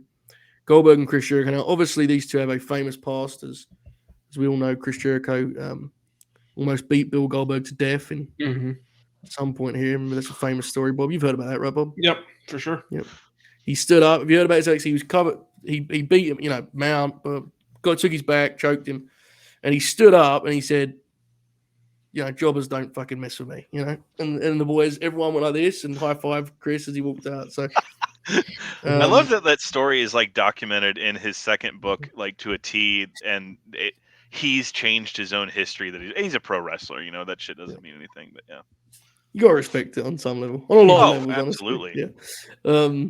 It's good shit. Okay, they open up with a flashback to the DDP match with they lock up and go flying through the ropes, right, which was cool. Goldberg looks awesome early. Jericho spotlights him really nicely. They then do a spear through the barricade, which looks incredible. He comes up with blood, his shoulder, and I think Goldberg sells remarkably well. He sells admirably. Unfortunately, as we've said, no one wants to see him sell. So as Jericho takes more and more of the match, and I didn't think he took liberty. I thought he did a nice job of doing stuff that was logical. I don't think it made Bill look bad. But because of what the audience wants, they just increasingly push back, right? And by the end of it, it's like Goldberg sucks again. It's just, it's unfortunate because I think the performances involved are actually really strong. Bob, what did you think of this one? Bad Blood 03. Yeah, I don't think you're wrong. I think it's really like fine, solid match, but like it's not what people wanted to see. I think Goldberg does a good job selling, and just it's not what anyone's looking for. Oracle, what'd you make of this one, mate? Bad Blood 03, Jericho Goldberg. I thought it was a good match. And this kind of paired it. I'll pair it with the Christian feud. Like Jericho was my favorite wrestler as a kid. It's like I was super into this feud. And this was one of the few non-Big Fours that we actually ordered live. Oh my God. Because I guess it was like this. Sometimes like we We got a couple of shows that were close to the summer, like right around the start of the summer, like a Judgment Day or whatever. There were some we went to like the it's like Hooters for, but this was one that we actually ordered at home. And because it was also like the first Raw pay-per-view, first Raw exclusive show, so I think that was part of the reason why we were able to convince Dad to get it. And I think my uncle may have pitched in too, so money wise. But I remember like that spear spot to the fucking barricade is nuts, dude. Like the guy's a lunatic. Like yeah, he just literally like full force fucking like. I mean, he's lucky he did not knock the fucking shit out of himself right then and there. Like this is I'd posted this on Twitter, but I forgot to bring it up in the. Bill gets hard way color in all acts of this. The 12 bouts of Bill in the Steiner match, he goes too hard in the steps and busts himself. Here he goes too hard in the guardrail, and oh baby, we'll get to the next act. Yeah. But yeah, this was a good match. It was. You're right about that. Like, it was already kind of a pro Y2J crowd in a lot of ways. yeah. But the problem is, Goldberg had already been there 2 months, and like, there is something to be said for like, not only for him like not being booked, some guy just beats ass and then goes home, but like, he was a WCW guy in a WWF place, and this was 2003, For only a sure. couple years after WCW closed down. Yep. Like, there's still like a Resentment, right? Yeah. resentment, or like, oh, this guy's from WCW, you know. And the angle for this doesn't help the idea of that at all. No. The angle was that like Goldberg and Jericho were friends, but then Goldberg became a star and he got a big ego. So right, boo Yeah. him, boo Chris Right. Jericho. Yeah, it doesn't really fit. But the match was solid. I really did think it was a really solid match. For sure. The work is really good, man. It's just again, it's tough. It's like they try. I do want to say I love the post match with that Mark in the crowd. He's dressed as Tigger, the tiger from Winnie the Pooh. That kid in the crowd had a I'm a Jerichoholic. This is a Jerichoholic or whatever, and Goldberg got in his face after the match. Did y'all catch that? Yeah, I was actually at this show, and like the live feed, cuts to replays and shit, but like security had to separate Bill from that guy because Bill was just like barking in his face. My God, I had no idea what that rules. Okay, we move ahead. October 6th, 2003. Hold on. I got a little bit of show and tell. Since I was at this show, I went to my collection and dug out the event T-shirt, in which Triple H looks completely naked. Look at that.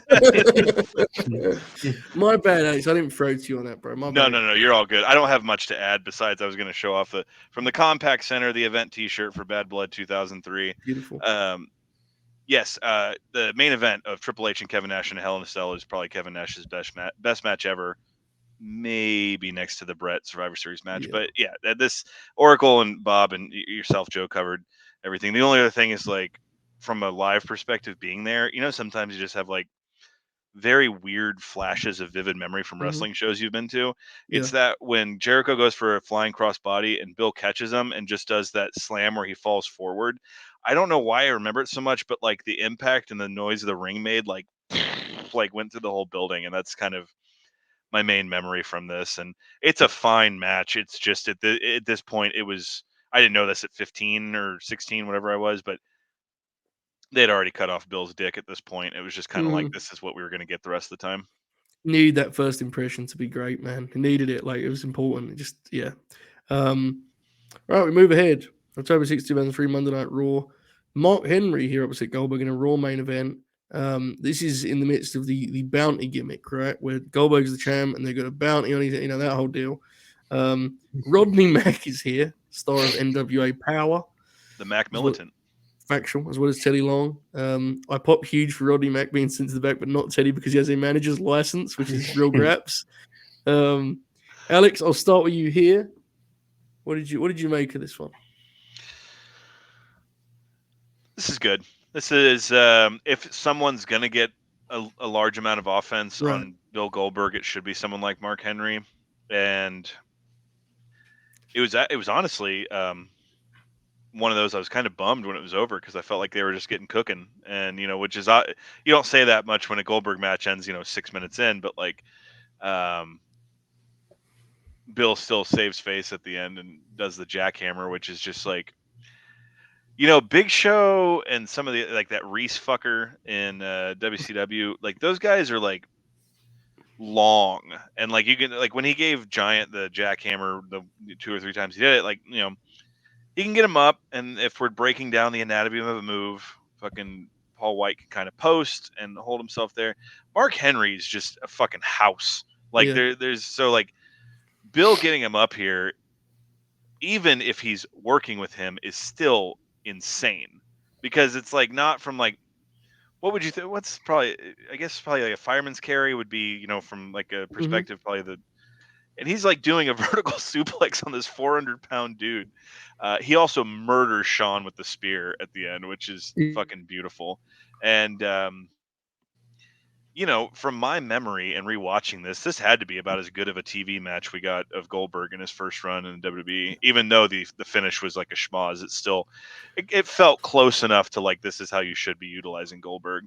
But talking about careless, dude, Mark Henry in like the first minute does a military press and lets go of Goldberg and just doesn't he just drops him. Like fortunately Bill landed all right, but that could have been some significant karma. I thought Goldberg really did a pretty impressive job of like showcasing Mark Henry here, and that isn't a strength, as we kind of alluded to with what you said about the time of the match. I don't think that's something we'll say a lot about Goldberg in terms of him, but this did nice by Mark Henry. I thought it's looking really good. Bob, what did you make of this Raw main event from 03? Yeah, I liked it quite a bit. Really the solid TV main event kind of tells a story that they were going with all night, and yeah, I don't have too many complaints about it. I like that Mark Henry got a little bit of offense in on him, like Alex was talking about, and just really solid, fun match. Yeah, there's not much here, right, in terms of like detail or anything. It's just it's a nice TV main event. Oracle, I know you kind of showed this one out, right? What did you make of it revisiting it? Yeah, this was this was kind of right around the time where it was really 06 where a lot of the message board nerds were kind of jumping on the Mark Henry train a little bit as early as 06. But like in hindsight, 03, this run with Teddy Long was actually where he first really started to show that he could be really, really good in the ring. Yeah. And this is one of the better matches and better examples of that. And as y'all pointed out, it would make sense that he would have a lot of offense on Goldberg. He's an athlete, he's an Olympian, and he's fucking Mark Henry, world's strongest man. So it's believable that he can kind of beat the shit out of Goldberg a little bit. This is the first time it felt like. I was just gonna say to piggyback on you. This is the first time Mark Henry felt like he belonged in there with the big boys. Yeah. Yep. Absolutely. Yeah. And that's why I kind of like this angle so much, because it felt like even as a kid, I thought it worked. Like, and I was only like 10 or 11 years old, but I remember like legitimately buying that like Mark Henry could go in there with the main eventer and like be, believable. Yeah. Because when I first started watching, he was like Sexual Chocolate and with Mae Young and stuff. And like, this was the first time that I really, that they really kind of gave him that chance, and it was really believable. And I thought Goldberg did a good job making Mark Henry look good. I liked the rock bottoms, Alex, that Mark Henry did. But beautiful. But yeah, this was good, and even though the finish was a smudge, that was actually really fun too. Yeah. Like Sean gets fucking murdered with that spear. God, he got killed with that spear. And then JR has a great call after the jackhammer on Mark Henry. It's a super heavyweight. It's a super heavyweight. Dude, okay. Thank you for bringing that up. Don't you feel like we were robbed of a true Goldberg moment with Jim Ross on commentary? Like that just seems like fucking peanut butter and jelly. Yeah. Like there should have been, and there could have been, but it just feels like we never got that, because Goldberg is the kind of guy that Jim gets hard as fucking Portland cement for, dude. Like that's like right up his alley. So it feels like we were kind of robbed of Could you imagine him like? I mean, I don't even know who it could be. Like, just having him like steamroll through somebody, and we kind of got that, and we'll talk about that here in a minute. You know, we got that in the chamber match, but like, imagine him like steamrolling through. I'm just trying to think of some like Kane or Taker or somebody like that, and like JR losing his fucking mind over it. You know? Yeah. Well, I'm glad that didn't happen. We need to save the Taker thing. That was if we'd have Right. lost that in his show, it'd have been tragic. But I understand your point nonetheless. Kane would have worked fine, absolutely. Yeah. Right now, at this point in the show, generally we ask, what are the other good matches from this act? We've kind of referenced the Elimination Chamber a bunch already. Mm-hmm. I have no like passionate hatred because I have no real memory of this.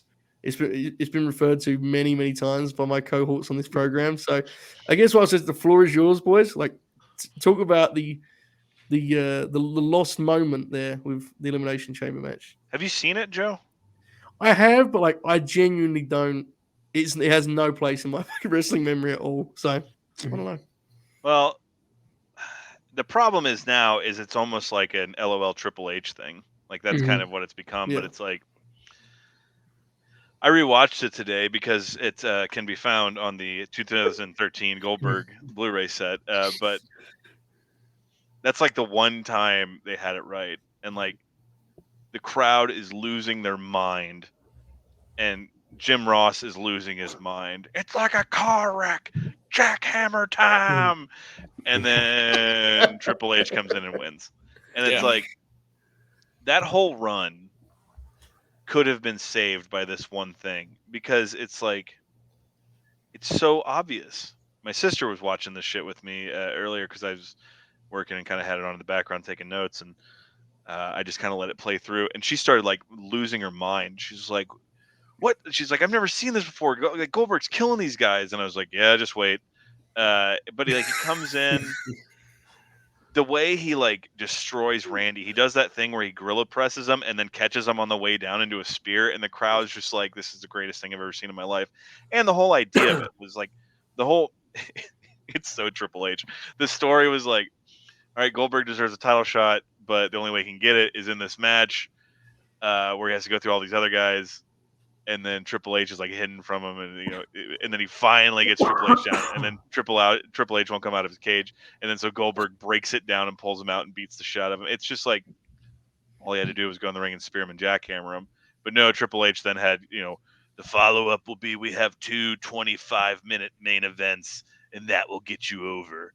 But it's incredible if you just watch the part of it where Goldberg comes in to win. I guess he would have pinned Jericho or Shawn, whoever the last one was. It's like, oh man, they figured it out. But then after that, it's like, I started laughing when I remembered that Triple H 03 was the same year he did that shit with Scott Steiner and Booker T. So like he was just like, all these guys they thought were big shit.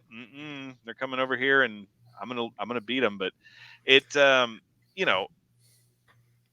it's just one of those things of like wrestling's not hard and the crowd is so into what's going on. And then Paul must pose. So it's like it doesn't really make any sense, and it really rewatching it again, it really just like feels like we were robbed of what could have been like a special moment, and like honestly, not that Bill cares about it, but like a defining moment in his career. It could have really been it. I need to see this properly. I remember parts of like when you talk about Triple H being in the cell, being the pod and him pulling him out. I remember it. Just I don't know. Any other matches from this act? I assume not many, but any others that are worth giving a shout out to? What do we think, boys? There's the Rodney Mack match that Alex pointed out. Oh, it has some problematic aspects regarding the build of it, but it's a lot of fun. Yes. There's also when he like beats the shit out of 3-minute warning, but I can't remember if that's a match or not. There's a couple things that are worth seeking out just because the novelty of it. Like he had a Raw main event with Shawn that was like a Shawn Michaels match, but against Goldberg. Yeah. And then the Triple H matches are not worth watching, but like I always come back to this, like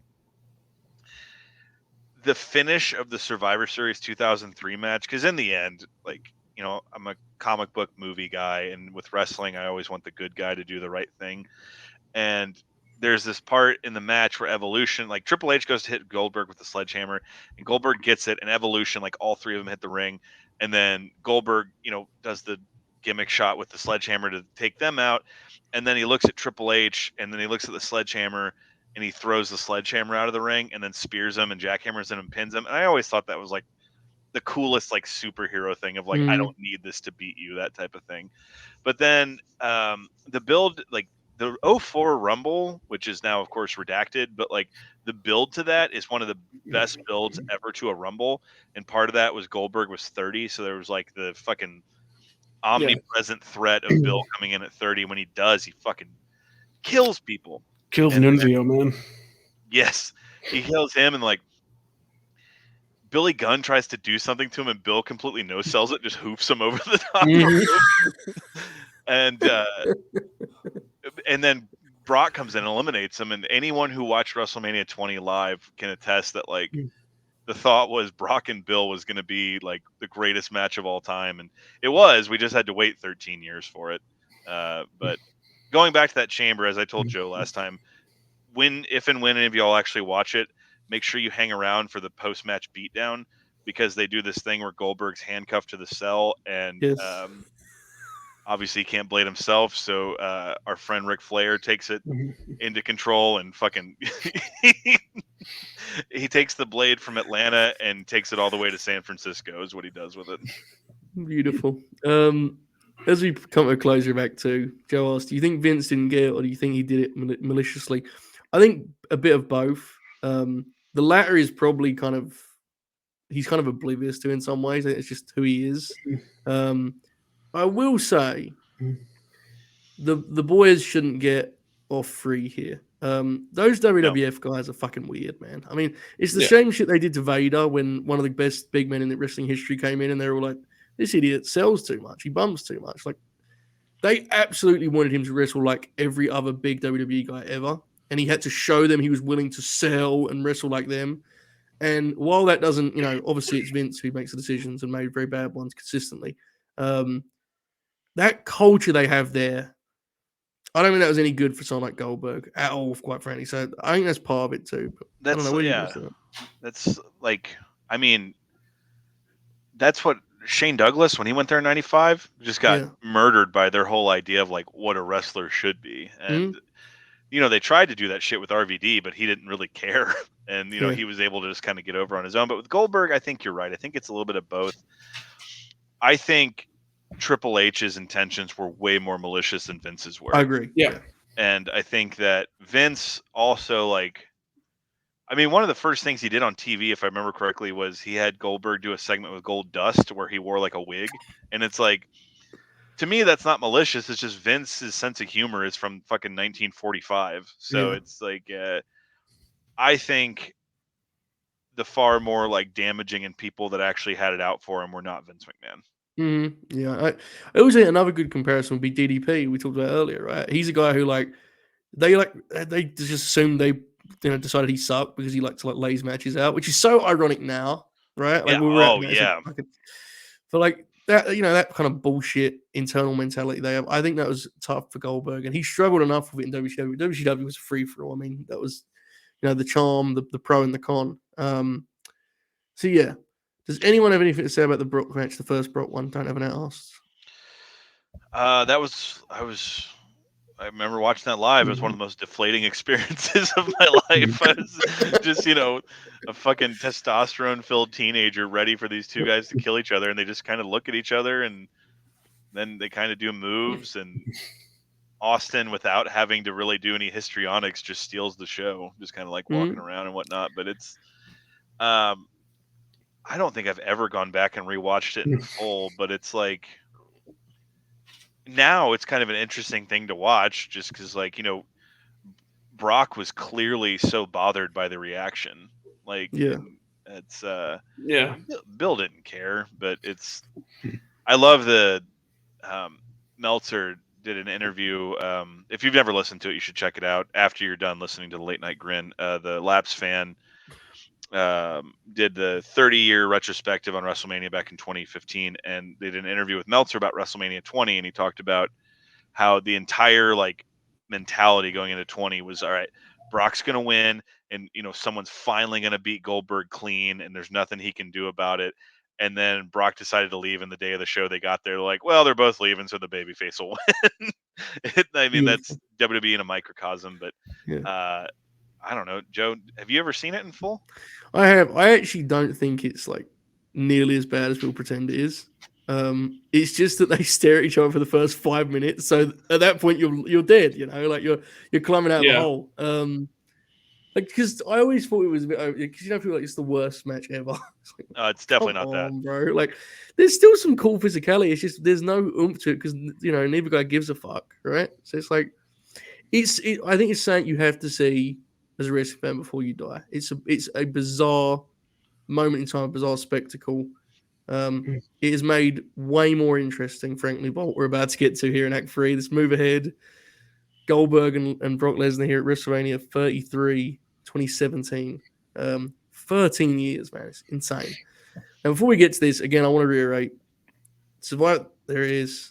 My God. Do you have the equivalent shirt for the SmackDown Women's Title 6-pack match on that show, Alex? Or? I don't. Real quick, I keep cutting you off here, Joe, but I got to see if I can get it on camera here. Do y'all remember, for no particular reason, when the WWE decided to give Goldberg a nickname when they called him the Devastation? No, I don't. That's incredible. It's listening. So the back of the shirt is like the tail of the tape, it's got their height and weight and shit. Finishing move, F5 jackhammer. The Beast Incarnate versus the Devastation. No one ever once called Bill Goldberg the Devastation. Well, this one says the Devastation continues.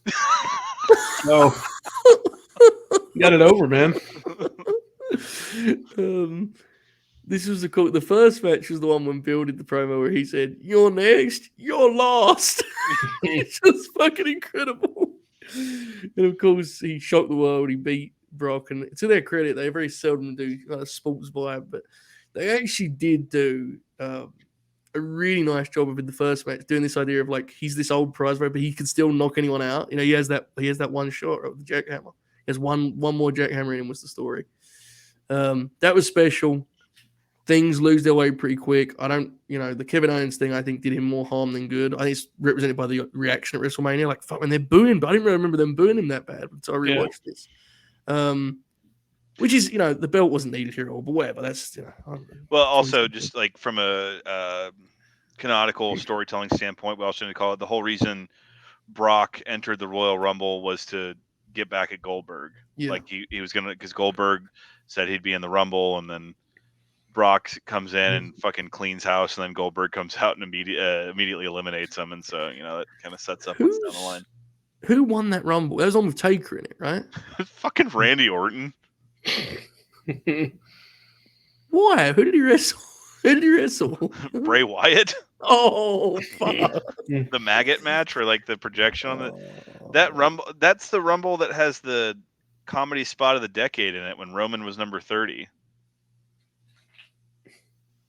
I completely forgot that. Yeah, when everyone was of course. And what didn't he wrestle on that show too? He lost to Owens earlier in the show, and then everyone thought 30 was either going to be Finn Balor or Samoa Joe. Of course, and then Burner. Because Joe had already left NXT and he came up the next night. Remember, he came out as the right hand of destruction. Again, I was at that Rumble, and when Roman came out, I was legitimately concerned some people were going to hop the rail, the way the reaction was to that. It was, but then Randy Orton won because fucking why not? Sure, man, works for me. All right, let's get into it, Bobby. I know it's one of your favorites. The one thing I want to say before you get going here is that first spear. But Brock does a few Germans, fucking throws his arms out in the air and turns half the way around, and Bill just fucking flattens him. Oh my God. Bobby, what'd you think revisiting it, mate?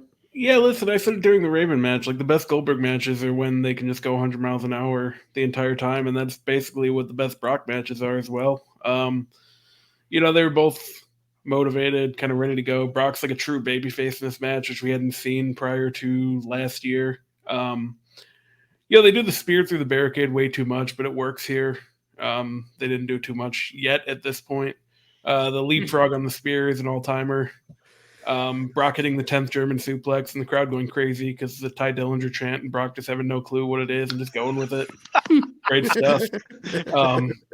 Just a hell of a match, man. Should have been the main event. It was the main event. What closed that? Oh yeah, never mind.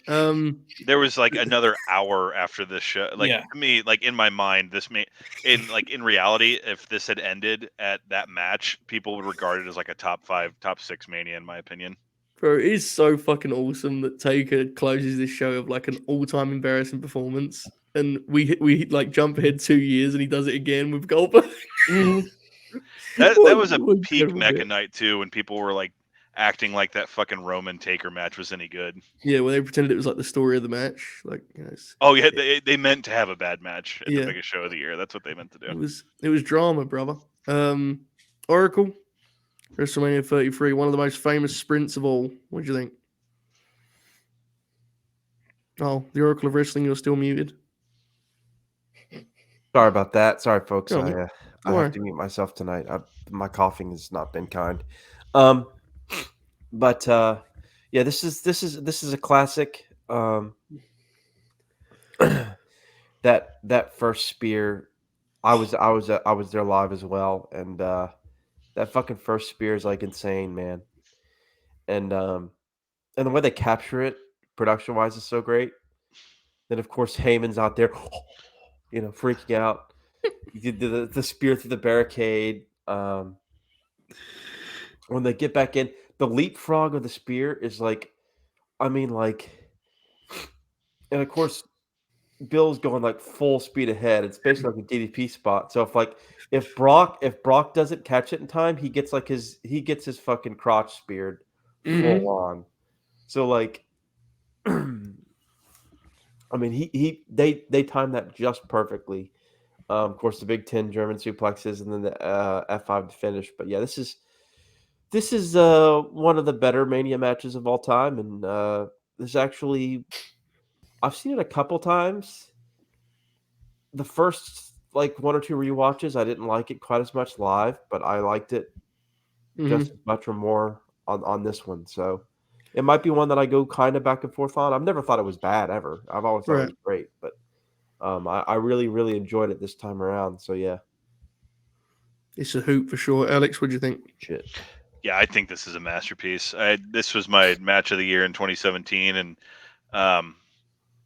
the number one thing that really stands out in this match of like, that is because it seems like every match Bill or Brock has had since then, we do the barricade spot. So like it kind of hasn't aged that well, but I'm glad Bob called it out because it's like, it's one of those things. It's, when you're a smart mark or whatever, you describe fans like us kind of in the know. Brock Lesnar has no fucking clue who Ty Dillinger is. So when they're doing that 10 chant and he gets so like fucking hyped up by it. It's like the crowd gives him like, a fucking V trigger in Mortal Kombat or Street Fighter, excuse me. Don't kill me, Kenny. He just like is like, yes, and then keeps feeding off of it. And then, like you said, look, I don't know if these guys intended it to be this way, but I still read it as a story. And that opening exchange when he gives him those 3 Germans and Brock, like, to me, it's like Brock celebrating, like, yes, I finally figured this motherfucker out. And then Bill just like mows him over. And, fuck Kevin Dunn, but every once in a while he reminds you why he has his job, because that shot was fucking on the money. And, the most important thing that needs to be understood and remembered about this match was no one had ever kicked out of the jackhammer, ever.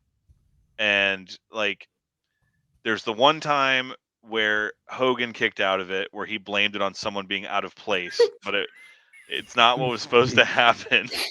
But brother Terry, he backed up to the locker room to make sure no one could get behind him.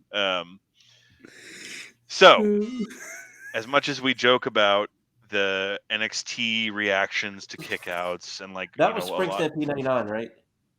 No, it might have been the Raw the night after. It was a 4-way because the thing was like Terry took the Okay. Oh yeah, jackhammer. It's the Nitro the night after. Yeah, Yeah. yeah, yeah. yeah, yeah. Yeah. Okay. Again, it's Hogan, so he may have just said, brother, it's not gonna be the worst thing in the world if you get there late, dude. So, so my point that I'm trying to make, as much as we joke about overacting in wrestling and like the NXT reactions to kickouts and all that shit you see in New Japan and indie wrestling and whatnot, I just adore and think it's such an amazing moment when Brock kicks out of the jackhammer and Goldberg has that moment like, well, what do I do now? Like he kind of looks at him and then he's like, I've done this for 20 years and it's worked every time. I don't know what to do. So then he just gets up and gets in position for the spear. He's like, well, fuck it. I'm just going to try it again and see what happens. So I think that's just fantastic. And then, Brock's big matches, I always respect his thing of like, you can tell when it's the finish because before he pins the guy, he tucks his head in and he's like, thanks, man. Or he'll say something to him. And so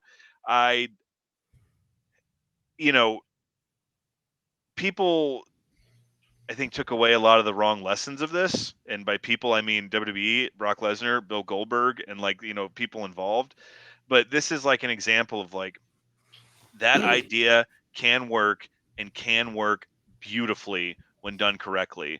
And like I said, this was, I think this followed Triple H's, mandatory 27-minute NWA main event. So like it's, I can't say enough good things about this match. Going back and revisiting, I still maintain it was my match of the year that year, and it's something too. I think I don't think I know that I overthink because it's fucking Bill and Brock, and they're like, all right, I got these moves, you do those, and then we'll get done with it and get out of there. But it's just wonderful, wonderful piece of business. I agree that I don't know. So like the thing is like you think about the title being involved, and I don't think that really makes the match. I think if they had the same match, it would have been just as good. But then you have to think about like, okay, but then Jericho and Owens would have had to have Right. had a title match, and as we all know at this point, that this is like one of the sole reasons Jericho decided to leave WWE. So it's imagine how history may be a little bit different if we had flopped that. But great stuff, fantastic match. I actually think you're not overthinking this one at all because of who's at ringside. It's the story here is too apparent, man. You called it out because you have that moment with Brock where it appears like he feels like he's got to the mountaintop and boom, he's taken straight off. Yeah, the moment you point out with Goldberg, but the other thing is once they do the leapfrog, it's like the idea is that Goldberg's just fucked at that point. Like he's over, man. Like he hit his shot. Bill Brock hits the German suplex. This is finished, and that's it. It's like it's actually a really logical representation of like this old knockout artist in that way because it's like he hit his shot and the dude still was there, man. What do you want from him? He's done. Like he's an older guy, because that's the thing they've lost since then. It's like in that first run, they actually framed it as he was an older guy and it was like a Cinderella story. He shocked the world. Since then, he's just become like a timeless video game character. And it's like they don't even refer to him as an old guy because, of course, no one can be old. It's not allowed. I think, and I would credit firstly Brock's wrestling brain is serious, right? I think we all agree on that. Mm-hmm. Like, very underrated. I think the story here is too apparent. It can't have been by accident, man. There's no way we're imagining things here. It's really, it's there to be seen. It's what makes the match so compelling. I think beyond the obvious fucking physicality, right? But, at my previous job, when I would actually go into an office, I would train people for the position they were going into, and we had a training on a Friday, kind of wrapped up early, and I always kind of lead, like when I introduce myself, I'm like, yeah, I like pro wrestling, so that fake fighting stuff, and I always joke about it. And it was a smaller class, and they were like, can you show us a match you like? And I was like, okay. And so I showed them this, and there was this woman in there who was maybe like 40, 45, something like that. Not old by any stretch, but like she turned to me halfway through and she's like, I thought this was fake. And I was just like, it raised my admiration for the match even higher because she was like, they look like they're really throwing each other around. I'm like, yeah, they are. And it's like, the novel concept of like two big dudes just throwing each other around looks kind of real. Mm-hmm. Yeah, certainly interesting. It's a blast, man. Absolutely tremendous. All right. This to me is the main event. I don't care. Super Showdown 2019. The Undertaker opposite Goldberg here. A clash of legends. I believe that. I think Corey Graves says, and I quote, "This is like watching Muhammad Ali versus Mike Tyson." I didn't write that down because I knew you would, Joe. Made me like I both laughed and like cried at the same time. What an incredible fault. Because that means that like Taker is Muhammad Ali, which is so layered in so many ways. Picture Taker doing the fucking shuffle and just popping the jab out. That's pure striker, brother. Best pure striker, bro. Oh my god, this match. Oh my fucking! I forgot about the middle portion where Bill's just fucked and Taker's like gets a heat segment on him. Oracle, this is the peak of the sport, bro. Peak of the media. May I read a match review? Yes, of course. Yes, please do.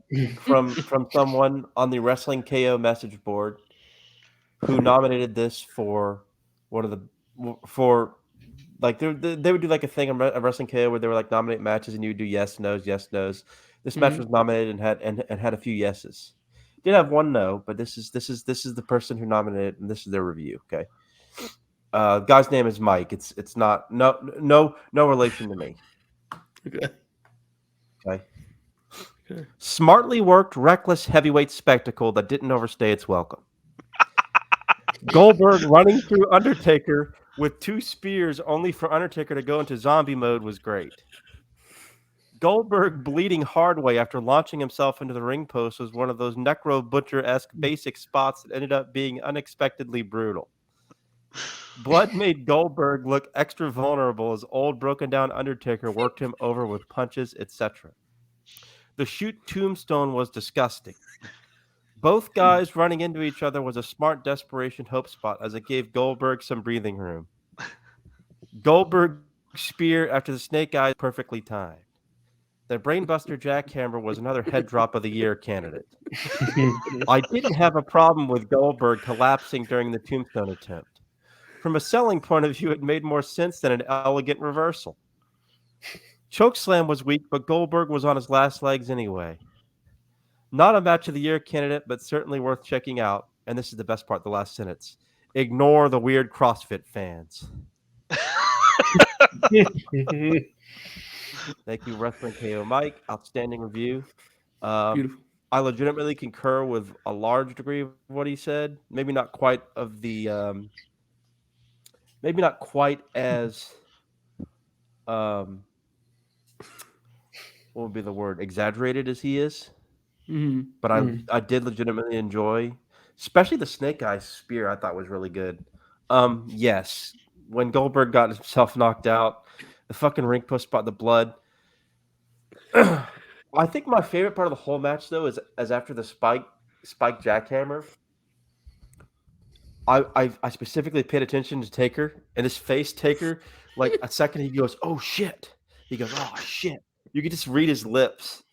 And then I always love the look because like they highlighted in the ridiculous docuseries that they did with him. Excuse me. Where like they fuck up the tombstone reversal spot and he does the shitty the shitty chokeslam for the finish. And the look on Taker's face, he's so mad. Like, he's so mad because he went out there and like fucking almost died trying to do stupid shit. I legitimately enjoyed this match. I legitimately think it's good, and maybe yeah, you know what? Maybe it is in an ironic way, but like I do enjoy this match. But like I'm not someone who gets mad if someone says it's fucking terrible because I mean it's 2 fucking old farts doing shit they shouldn't be doing, and Goldberg's fucking knocked loopy and like people are getting dropped on their heads, and it's a total slot fest in the end. But I greatly enjoyed this. With that in mind, we now send it to one of those aforementioned CrossFit weirdos, one of those haters. Bob, I saw you tweet this match was bad. Explain yourself. Yeah, actually, up until the tombstone, I don't mind it. I think it's actually going along pretty well, all things considered. Yeah, it just they probably could have just had the tombstone be the finish, and Would have saved everyone a lot of hassle. Why? Well, Here's my question. In what world is your life better for not having that fucking jackhammer spot? that's true. I mean, you're not wrong. Like, Bro, he's a shoot brainbuster. yeah. So I guess if you look at it from that perspective, it's fine. Like, it's obviously not a good match, but like it has its place in history. Yeah. When this happened, there was so many people like fucking whining about like their safety and like, I hope Mark made it out okay. You know, that reckless Bill guy. Bro, they're wrestling in fucking Saudi Arabia. They're both old men. Grow up, you know? Also, I didn't watch it till today because of That's very funny. how much everyone hated it, and I've seen worse matches. Oh, It's fucking hilarious. Alex, talk to him. let me talk to you. Yeah. I mean, it has a 5-star opening when Taker Factual. hits him and Bill hits the ropes and spears him. Real quick, was this the first time Jesus, fucker's old. Was this the last time that Taker did old school in the I think match? so. Yeah, Okay. I think so. Yeah. Which I did not remember at all, which makes it all the funnier. But I forgot that they had Mike Chioda in there, you know, just in case things broke down to restore order. And it's like, I forgot how bad Bill comes up from that. Like his head's just covered in blood. And I was just like, here we go, baby. He falls to his back. And like, Michael Cole goes, sorry, Alex, but Michael Cole Yeah. goes, because Cole can see he's bleeding before week, and he goes, oh no. and when he's like hitting him, like Bill has this delay because he's so fucked, but he's still trying to sell. So he's doing the Goldberg sell like on a delay. And dude, that tombstone is art. Like, you can see the skin on the back of Bill's head fold back after he like gets dumped on the top of his head, like his big fucking bald dome. Like, and he kind of like posts on his head and kind of scorpions forward. It's so revolting in all the greatest ways, dude. It is unbelievable. And then he still manages like that. It's a legitimate good spot when Taker gives him the snake eyes, then he counters it with a spear. And like, I don't understand the idea though of Taker, you know, how old and like, allegedly like self-present he always is in matches, seeing this guy and being like, yep, I can post for this dude and he can get me up and get me a jackhammer. Because Bill basically just like, nope, like he just gets him up, and it's beautiful. And then Bill, like, it's like an Oracle saying Taker's just like, oh god, like he's like your fucking uncle falling at a Christmas party. It's just like, oh shit. And Bill can't even muster up like the fucking energy to pin him right. He's just kind of like, ugh. And then, without question, the best part of the match, Goldberg is so fucked. Taker gives him that shitty choke slam, and then just does like, he just kind of pins him with his forearm, and Bill thinks that Taker's going to hook the leg. So Bill puts his leg in the air and keeps it there for the entire 3 count without Taker hooking it. It's, oh man. It goes from like, I remember I watched this on a delay, so I just saw like the Twitter reaction, and the match starts, and I'm like, hell yeah, this is what this should be. And then like quickly it's like, oh no, this is going all kinds of wrong.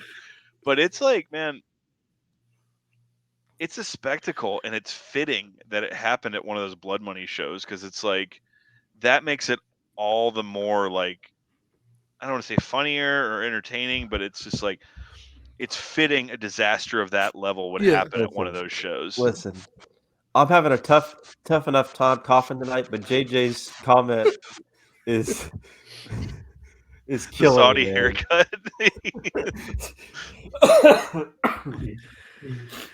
Oh, good lord. Yes. The thing is about this is the one where he hit his head on the door too hard. It's like Bill was really? concussed going in. Yeah. Like he's fucked. He could, like, the idea of being 50, flying to Saudi Arabia to wrestle another 50-year-old, and like it has this Russian roulette element where it's like, if Bill just hits his head too hard, like my life is in his hands. Like, that's just, I'm sorry, man. That's incredible entertainment. Look, this match obviously isn't good in the traditional sense. I wouldn't accuse it of being a smartly worked, smartly worked. It But seems is like incredible. It seems like the spectacle. match they had in mind would have been what that match should have been. Yeah. Like just the idea of like finisher, and Yeah. but my God, does it go to hell quickly? Like to me, this question is like it's so much better than that fucking tag match. Oh yeah. Way better. Way better. This match actually has good spots in it. And it's funny. Like actual legitimate good spots, a couple of them. The only Like, funny that match part is, in that that tag, match is just total hot, like bad wrestling comedy. Like this definitely, don't get me wrong, we're laughing our asses off, but like this actually had like the snake eye spots good, the Goldberg into the spears good, like Goldberg getting busted open, even though that's like not, it wasn't supposed to happen. It's still kind of like it rules. like that DX tag was like It's miserable. right. Kane's mask going off. That's the best spot in the match when his mask comes off and Kane acts like a luchador and covers his face. Yeah, beautiful, incredible spectacle. Yeah, a moment. Oh, in yeah, time. there's like plenty of those blood money matches that I would say are worse than that. Like when I was fast forwarding through this card to get there, I was like, Randy Orton wrestled Triple H at one of these. Like I completely forgot that happened. Oh yeah, of course.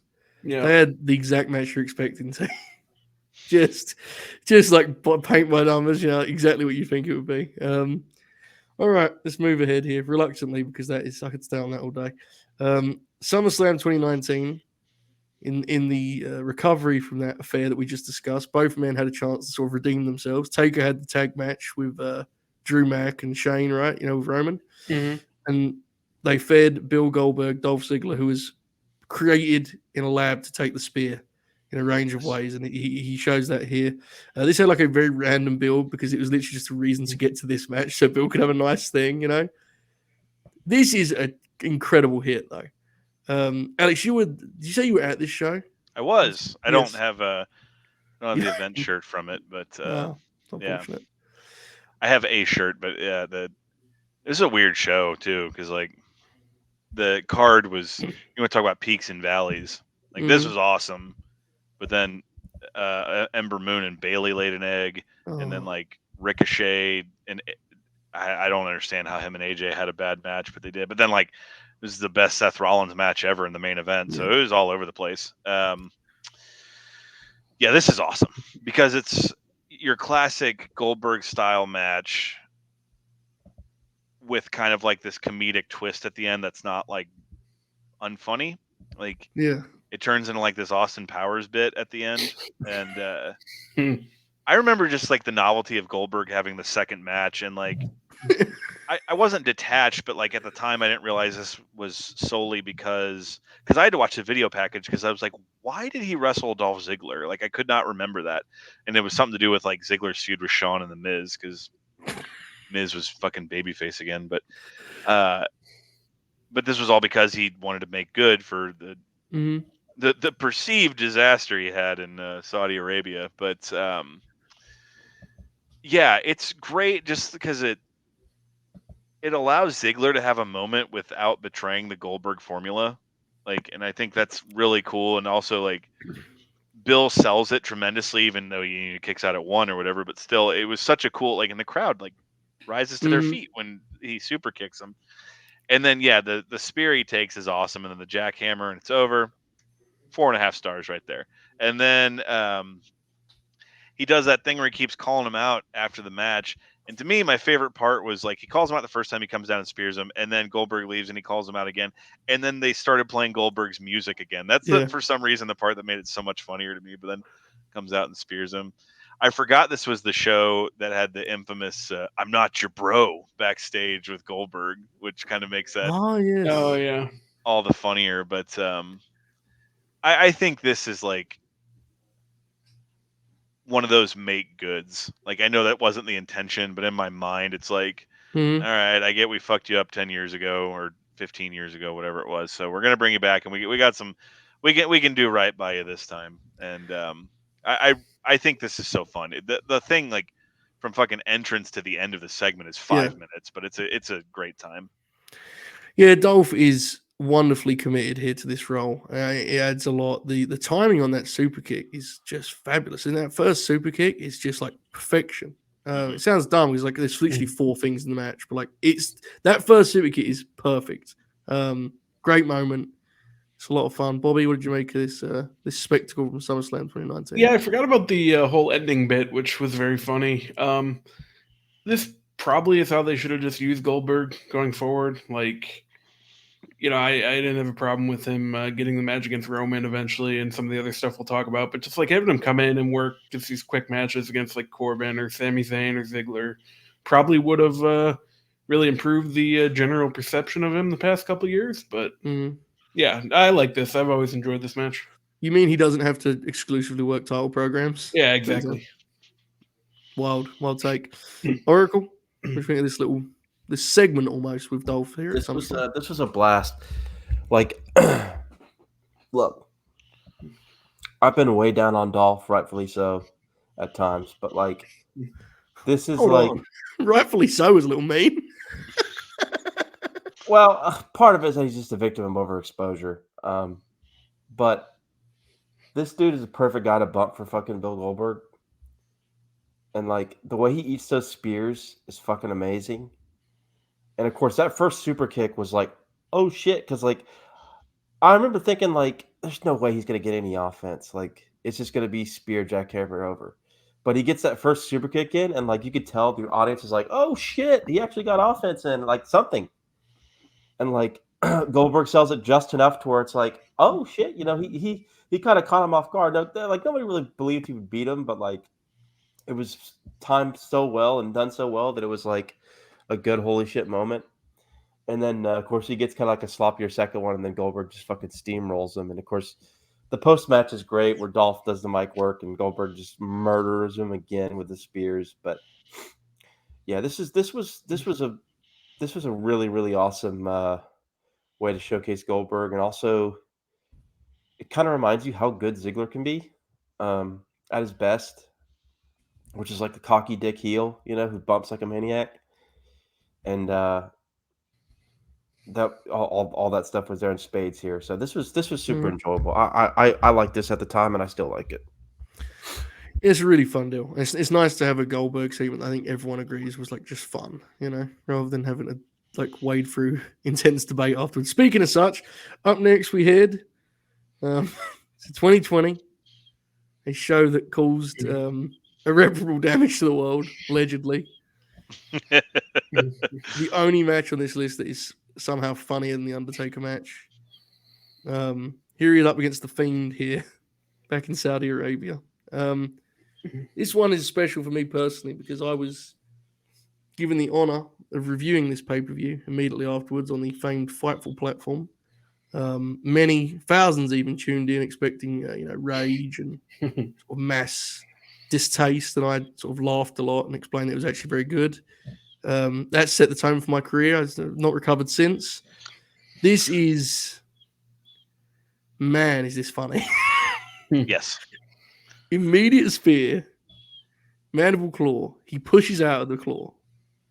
Spear, claw. He elbows, he knees, headbutts his way free.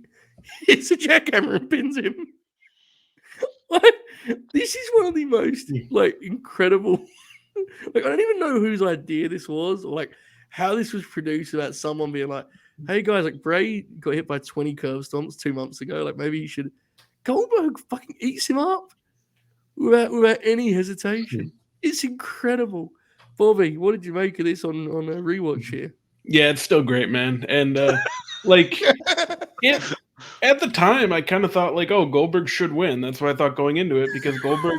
And I didn't like the Fiend obviously, but Goldberg and Roman were kind of teasing this whole thing all along. And it's like, well, if you're gonna do it, finally just do it. And Bray can face Cena. That was already in the plans. Then you do Cena or you do Bray and Roman again at some point later, or just never do it. That's fine too. So when it happened like it did, I was like, oh yeah, that makes sense. Oh yeah, people are gonna be really pissed about this now. But it just it's a blast. It is the perfect send off for the Fiend. I know it's not really a send off, but it might as well have been. He's there for another year, bro. Yeah, I know, but but yeah, I mean, it just it worked, and I get why people didn't like it, but like, it was good. Bob, did you ever end up buying the event poster for this? Yeah, so it's right over there. I could get it out. I never got a frame for it, so it's just kind of hanging out in the tube still. But I should get it out real quick. You never got a frame for your event over 2 years. Yeah, I know. I probably will never get a frame for it at this point, but yeah. Well, 15 years from now, you can take it to the WrestleCon that both Bill and Bray will be at and have them sign it. There we go. That's a fault, isn't it? My God. Those WrestleCon lines for Bray are going to be something. Can't believe they mess for your creative, man. It's crazy, Bray standing there nodding his head like, one day my vision will be free. Oracle, I know you're a big Bray Wyatt fan. What's your thoughts watching this one back, mate? Oh man, this was pretty funny, wasn't it? Oh, it was hysterical. You could tell, it was even funnier because you could tell Bray was like pissed. Oh yeah, so, for a guy wearing a mask, you could tell he had the Sasha face going under it. Yeah, you could definitely tell like he was like, like it was just Bill didn't give a fuck. No, it was like, we're doing this shit. A couple minutes, we're out of here. It fucking rolled, man. Like, my favorite was the cover, the pin attempt. Like, if someone posted it, I think it. And it's like he's pulling, like, Bray's got his pants are all like halfway down or whatever. Bill's pinning him for the 3. Yes, that does happen. I think it was other JJ who posted it. Yeah, that popped me. Fun comedy match for sure. Alex, what you got on this? It was February 27th. We were literally 2 weeks, like in my life, we're 2 weeks away from being sent home from the office and saying you're working from home and we don't know when you're coming back. And you watch this back, you can see like some of the audience members are already wearing fucking masks and shit. It's crazy. Look, the logical conclusion to the Fiend was always going to be that it was the first person that's like, I'm not scared of your spooky bullshit. And it is hilarious that it was Goldberg that was the one that like stood up and like when the Fiend tried, because we're coming off of like Brian did a pretty good. I remember Brian, like, they had that Survivor Series and Rumble match where he wasn't scared, but the Fiend ascension was Seth Rollins like doing a bunch of that shit for months. And so like we get here and he goes and he faces up with Goldberg and Goldberg's just staring him down like, what the fuck? Like, I'm not scared of your mask, you dumb fucking mark. And then so like they have this short Goldberg match, and then like I knew COVID was coming, but I forgot that a hurricane was about to hit Riyadh because Bray Wyatt sandbags like he's fucking preparing for Katrina here on the finish, dude. Like Bill, like there's that conversation, like he gets him in position, and you can tell it just gets to the point where like Bray's not going to go. So in the end, it backfired. Bray thought he was going to make Bill look like shit by sandbagging him, and Bill just looks like a bigger badass because he lifts fucking Bray's dead-weighted fat ass up and just and slams him down. And then he won't even fucking give him a leg for the pin, so he just yanks on his fucking jammies and holds his leg up. And dude, it's what a piece of business this is. And then like my favorite part was Bray had that dumb fucking belt that was his face. And then so Bill wins and they give Bill the belt, and it's the new belt that's like the old, like the actual WWE title, but it still has the Fiend faceplates on it. So Bill's got this belt in his mouth with the Fiend like on it, and it's just like there's not anything that could have been funnier about this entire situation. And even like the fucking Saudi crowd who loves this shit, they're starved for content, much like the folks on Twitter, and they even stand up and they're just like, yeah, I guess that was all right. I don't know what to make of this, but they know it sucks. Dude, it was, I remember watching that. It was in the middle of the day. And so I was in the office and I like pulled it up on my computer, and I think me and Bobby and a few other people were like talking in the DMs about it. It was just like, are they really gonna have Bill beat this guy? And it was just, all caps, LOL, ha ha ha ha ha afterwards. And I mean, it's aged hilariously because I can't tell you anything Bray did after this besides the John Cena thing. But it's We don't need to talk about it. Yeah, that's the point. And then Bill, I mean, we couldn't have foreseen what was coming at the end of the show. It was like, all right, Bill and Roman are going to spam finishers for 4 minutes, and that'll be awesome. And then, of course, a lot of things happen, but it's just like, it could not be funnier and more indicative of like the past 10 years, especially in the WWE. Just the idea of, oh, we got this new thing that's pretty cool. Let's fucking overexpose it and kill it, and then have someone from 20 years ago come in and beat him. It's so bad. Like, it's terrible. Yes. The post-match thing where they tried to have Bray save face by disappearing. Yeah. Did you? What the fuck? Who came up with that? And again, Bill just no sells it. He's just like, I'm an old man. Leave me alone. The reason it's so funny is because it is so flat. Yes. It isn't the spectacle of those other matches where Brock, where Bill upsets someone, or like they just have this like lifeless 3-minute match. Bill escapes his finish twice and just hits his pins him. There's no like there's no sense of like pomp and circumstance. The crowd doesn't know what to do with it. See, again, which is like, incredible, man. That's how the Fiend thing should have ended, but like, make it be Drew or Roman or someone they're trying to make it. In the fact that it was Bill that like had all the logical ways to beat the Fiend is just high comedy. Yeah, it's incredible. This will always make that match special in my mind. It was very, very special. I just couldn't, as much as we just agreed it was bad, I couldn't believe how mad people got about like Bray Wyatt being ruined again. It's like, dude, people were fired up, and it's like, who? It's the same thing I feel with Bray Wyatt at this point. Who could possibly like care? Like, do you remember Bill Simmons did a tweet and went like viral where he was like, "This is the newest low, the lowest low yet in WWE booking history." He did like some grand tweet about it. It was incredible. Was it that SmackDown after this that Bray came out and pointed at the WrestleMania sign? Yeah, beautiful art. And Cena did that like incredible Hollywood sell. Did this shit like dude, this stuff fucking sucked, man. Oh yeah. all of it's bad. All right. Anyway, there it is, folks. Any other matches to call out from Act 3? I guess we've got limited choice, right? Is there any others that exist? I think both the Lashley matches are good. Oh yeah. Okay, that's a good call. The SummerSlam one in particular, I think I was on here one time and I called it because I was there. Like when I rewatched it, they fucked with the crowd audio so much because the crowd was like going nuts for Lashley that it made it seem like the crowd was dead the whole time. And I was like, oh, that's no fun. But yeah, both the Lasher matches. The one we had with Roman and Saudi was what it should have been. Like, Superman punch, spear, choke.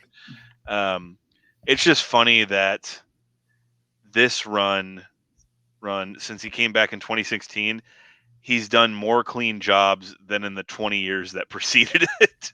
Yeah. Scrolling his cage match gimmick is incredible because you do like one scroll and you're in 2002. It's like, fuck. How many matches did he have in Japan? I just know he wrestled Ogawa, right? I'm trying to remember who else he wrestled. Did he wrestle Kojima? Yes, he did wrestle Kojima, and then I think he had just 2 or 3 matches over there, but I could be mistaken. He had the brief run in ROH where he wrestled Matt Stryker and BJ Whitmer, and then that's like for an audience of like 2 people that watched ROH in 2003. Thankful to be here for that. Yeah. All right. Oracle, any final thoughts on the man, the myth, the legend, Bill Goldberg? Yeah, man. He rules.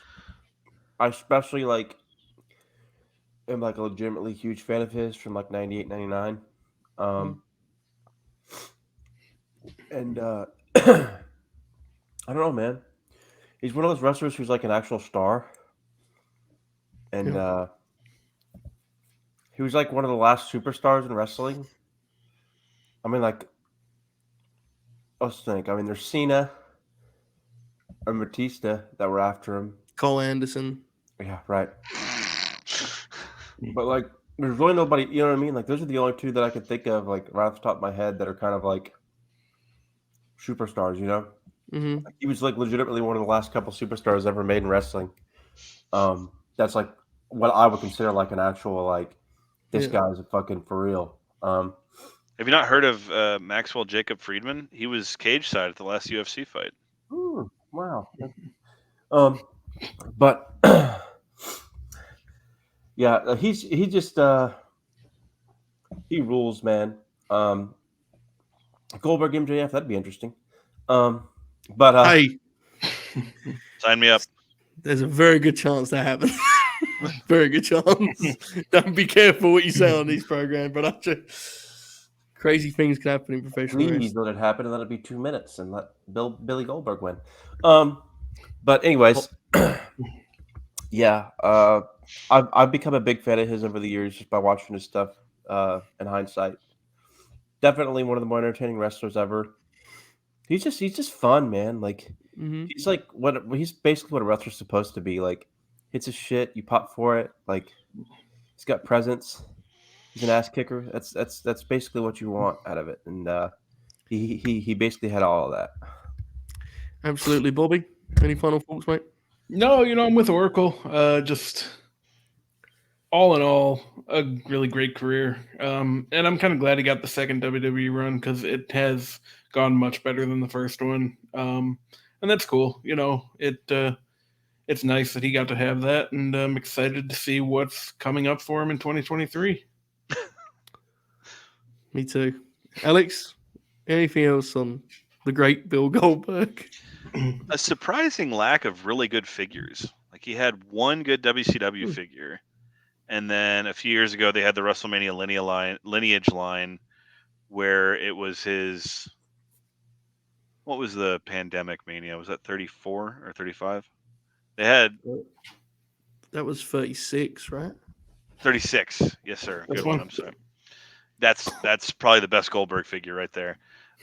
You would think for such a defining character, he would have a bigger library of figures to choose from. But yeah, man, he was a legitimate star, as big as you can be in wrestling.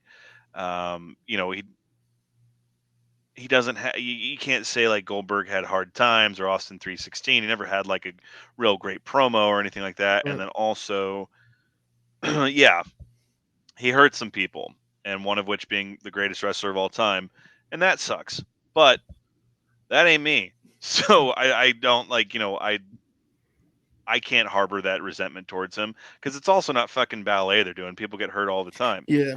And so it's a slippery slope, that stuff, right? You got to be Yeah. careful how much you police that as a fan, I think. Yeah, look, there's a difference between fucking Goldberg and New Jack. New Jack straight up like stabbed people in the ring and shit. Yeah. Like, Mm. it's so when people try to do that unprofessional thing, and I'm like, fuck off. To begin with, it's fake fighting. Like, what are we doing here? But it's I resent the notion from the modern younger fan base, and like you called out at the beginning, we're becoming part of a minority of these people that like don't ironically like Goldberg. Like, we're like, Mhm. no, Goldberg was fucking tight, dude. Like, Goldberg had some great shit, and that's the way it is. He was a star. His matches were almost always what they should be, and when they weren't, it wasn't something you necessarily blamed him for. And that's Yeah. kind of funny, is the fact that he like has this long career, and pretty much, or he's had this long career, and anything that really went wrong in it, you can't really blame him for it. It's just like, hey, it's just victim of circumstance. But yeah, Goldberg's great. The matches we talked about today, I think in the last act there was a bit more of like a tongue in cheek thing, but especially that first act. If you haven't seen those 4 matches we talked about in the first act, seek all of those out, Yep. because those are fucking fantastic. And it has been tried since Goldberg came along repeatedly. Oh, we can, it's the thought has always been like, we can just make another Goldberg. And all companies have tried.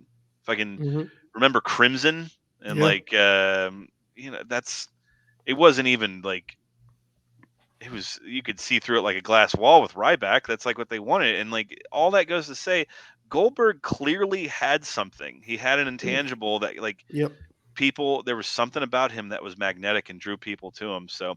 A little bit underrated as a wrestler. I don't want to say too much, but at the same time, just all the things we've said about him, for better and for worse, are true. And he's someone that would get my stamp of approval as like a in certain aspects an all-timer.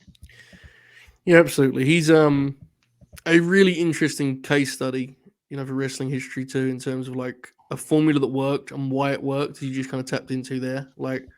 A lot of people try to recreate it. There's an intangible there. There's a special ingredient there that it's his, and that's where that Warrior comparison I think is interesting.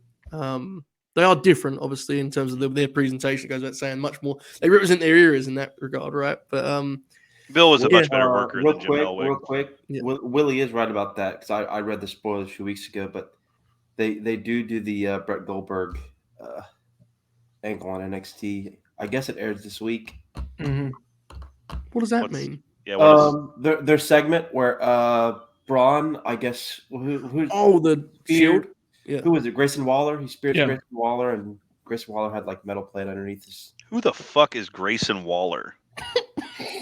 New Miz, bro. He's New Miz. Okay. He's basically Australian. Oh, he's that Australian dude. Yeah.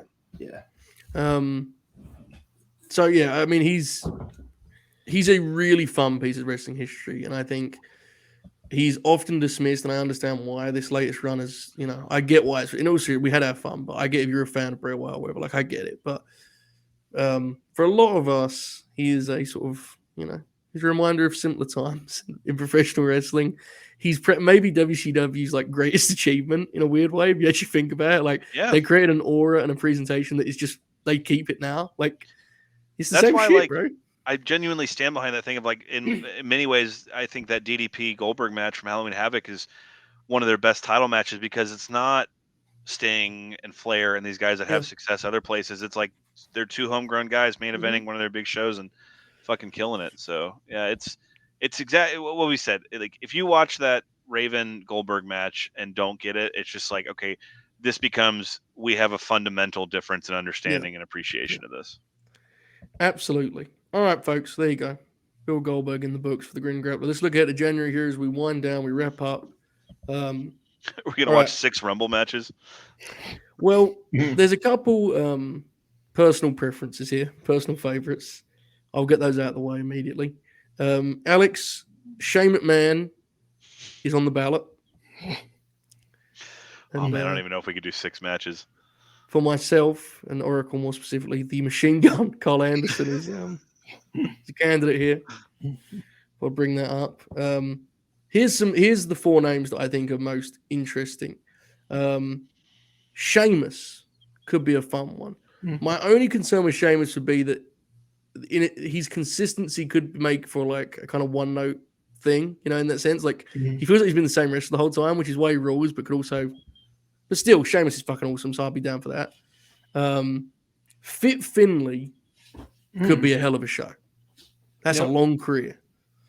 We have the legit boss, Sasha Banks, who's about to be in the news an awful lot here very, very shortly. And we have finally a very interesting candidate for our first tag team episode, perhaps, the Briscoes. Which could be something. I mean, Briscoes, 20 years deep now. Jack and Jerry? Not quite. Yeah, not quite. Those new hot prospects in the Ring of Honor brand that Tony Khan just bought? Yeah. Hey, can they not even call them the Briscoes on AEW? No, they refer to because they call it like when I was at that Dynamite and they announced the dog collar match, they said "Dem Boys," and I was like, can they really not even say their fucking names? No, they can because they did a couple promos for it. Like FTR did a couple promos talking about the Briscoes. I think they can, but that is a hilarious dynamic they've got there. Especially because those matches are on like BR Live, which is the same. Anyway, I personally am leaning Finlay Briscoes. I mean, I'm in that arena. Bobby, where do you lean personally? Yeah, those are the 2 that jumped out to me immediately too, just because they're the 2 that I've seen the least of. Honestly, I don't think you can go wrong with either of them. Like the Briscoes, The Briscoes, watching them in the 3 big matches this year kind of has me wanting to see more of them because I haven't seen any of their older stuff. So yeah, I would go with either Finlay or the Briscoes as well. Wow, Cole Anderson, interesting choice. Oracle, where are you? What are you thinking here? I'm thinking the Briscoes, Finlay, and Sheamus. I like all 3 of those. Mm-hmm. Cole Anderson would be a pop, but I mean, yeah, we shouldn't do that. No, that would be awfully tough for me. Me sending an empty arena Impact singles. Those 3, either one of those 3, I'm cool with. Yeah, okay. Those might be the most interesting, honestly. But Alex, what do you think? Where you stand on this one? I was wrong. I said I don't know how you could get to 6 matches, but I just put together the lineup for Shane McMahon in my head. So no, okay. No, I know I'll be on the island on that one, but just to flush it out here, you would do him and X-Pac, or no, him and Test at SummerSlam 99, and then him and Blackman at SummerSlam 2000, and then you would do you could do Vince at 17, but you have to do Angle at King of the Ring 2001, and then maybe him and Booker had like a handicap match against The Rock that was pretty good, and then for the last act you would do him and AJ at 33, and I don't know, either that Owens Hell in a Cell or the Taker one. But my point is, it could be done if the desire was there. Briscoes, we did our first women's wrestler a few months ago, and I think it's time for us to do the Hold on, this guy got it right here. The Shane and Miz versus Usos, not from the Rumble, but from the Elimination Chamber, because there's a spot in that where Shane goes to do the coast to coast and one of the Usos cuts him off in midair. That is just magnifique. Shane McMahon, all-time great big match wrestler. But Briscoes is going to get my nomination, and then I think the runner-up would be Finlay for me. Yeah, those 2 do stand out. Bobby, as we know, you often complain about these results. So which would you prefer of Fit or Mark and Jay, the Briscoes? Yeah, I think we should go with the Briscoes. There you go, folks. Now, I'm going to make it clear now that our 2-hour celebration of the Briscoes will not be in any way endorsing their social, political, or anything in between views for that matter. But they are one hell of a wrestling tag team. Or their stances on birth control. Mark's on his fucking 17th kid right now, so. Well, yeah. We'll discuss them as professional wrestlers. We may work in a couple singles. I don't know. We'll see how we look with that. So it's best. Can we please work in the singles match they have against each other when they were drunk at that county fair? Yeah, I feel like something we should do. Yeah. Okay. Maybe that should be like a bonus feature. There's some physical media lingo for you there, Ali. As we call them in the Criterion Collection, the supplements. Yeah. There you go. There you go. All right, folks. There it is. Next month, Grin Grappler, the Briscoes. Should be a good time. The first tag team entry. All right, let's wind down and let's get ourselves out. It's been a show, boys. I didn't know I had no read on how long this show would be because the 12 matches were such a hilarious length. But we've been here for a bit, so let's wrap her up. Bobby, any plugs, any promotions, mate? No, I don't think so. I'm probably not going to be on either of the next 2 late night grins just because I don't have a good setup at home. But you can see me on the Christmas special, and we have a special New Year's Eve 31 coming. So watch both of those, and also still watch Late Night Grin. Don't not watch just because I'm not there. It's a good show. I watch it when I'm not there. It's entertaining. Very nice. Thank you. You got a GoFundMe link so we can get you a frame for the Super Showdown poster? Yeah, I'll tweet that out. All right. the Oracle of Wrestling, you've battled admirably tonight. We appreciate your effort greatly. Anything to plug, mate? I should be here Thursday. I still think I'm in the back end of this, but upper respiratory infections, they're never nice to you. But I plan on being here on Thursday. I'm not sure I'll be here next Thursday. Cowboys play on Thursday night. We got a backdoor way in to the playoffs this weekend, which was funny. even though we lost. The Commanders lost, so we got in, which was amusing. But yeah, other than that, I think don't we have like a year-end awards planned for the first Thursday of January or something? Yes, the Golden Grinnies. Yeah, I believe that was our name, right? Yep. right. That we're going to come up with the nominees next week. Bobby and Oracle, feel free to send us stuff that you want to get, but and then we'll crown on the first week of January. Yeah, so there you go. Thank you, Oracle. We appreciate your effort as always. Alex, plugs, promotions, pal. Go ahead. Taya Valkyrie versus John Morrison for match of the year. We doing that? I was gonna say about Oracle though. For Jordan it was the flu. Cody, it was a torn pec. Oracle fight is upper respiratory infection here, and an admirable, equally as impressive performance. We are thecontrarians.com, at Contrarian Prime on Twitter, at Contrarian Prime on YouTube, and at Contrarian Prime on Instagram as well, is where you can find the film podcast that I'm one half of. We recently tackled Grease 2, the Netflix original I.O., which is not a good movie, and the 2009 Star Trek, and then also parlayed that into we did a bonus episode on our Patron discussing the modern Star Trek trilogy, which is kind of peaks and valleys. There's good stuff to it and bad as well. And then what do we got coming up? Kin is a movie from a couple years ago. It's a really strange film that we talked about. And then also Nothing But Trouble, a very notorious Dan Aykroyd bomb from the early 90s, is coming up. And then on our Patreon for Christmas Day, we'll have an episode on the 1974 classic Black Christmas. So, yeah, some good shit. So as always, I appreciate y'all letting me come on here and plug my modest little film podcast. And more importantly, I always have a fucking hell of a time coming on here and talking with you boys about wrestling. And tonight was definitely no exception. Indeed. Folks, we're actually just getting started, so we appreciate you. I would like to know on the Contrarians front, there's a lot of talk that it's not even seen, but these nerds are talking about it's award season. Like the Embryos didn't just fucking come and go. I mean, come on. God bless. Clue yourselves in, folks. But nonetheless, let's put the Contrarians. Folks, it's been an evening. We hope you've enjoyed it. We will see you. I'll probably see you for some sort of Dynamite content tomorrow, I'm sure. If not, the flagship on Thursday.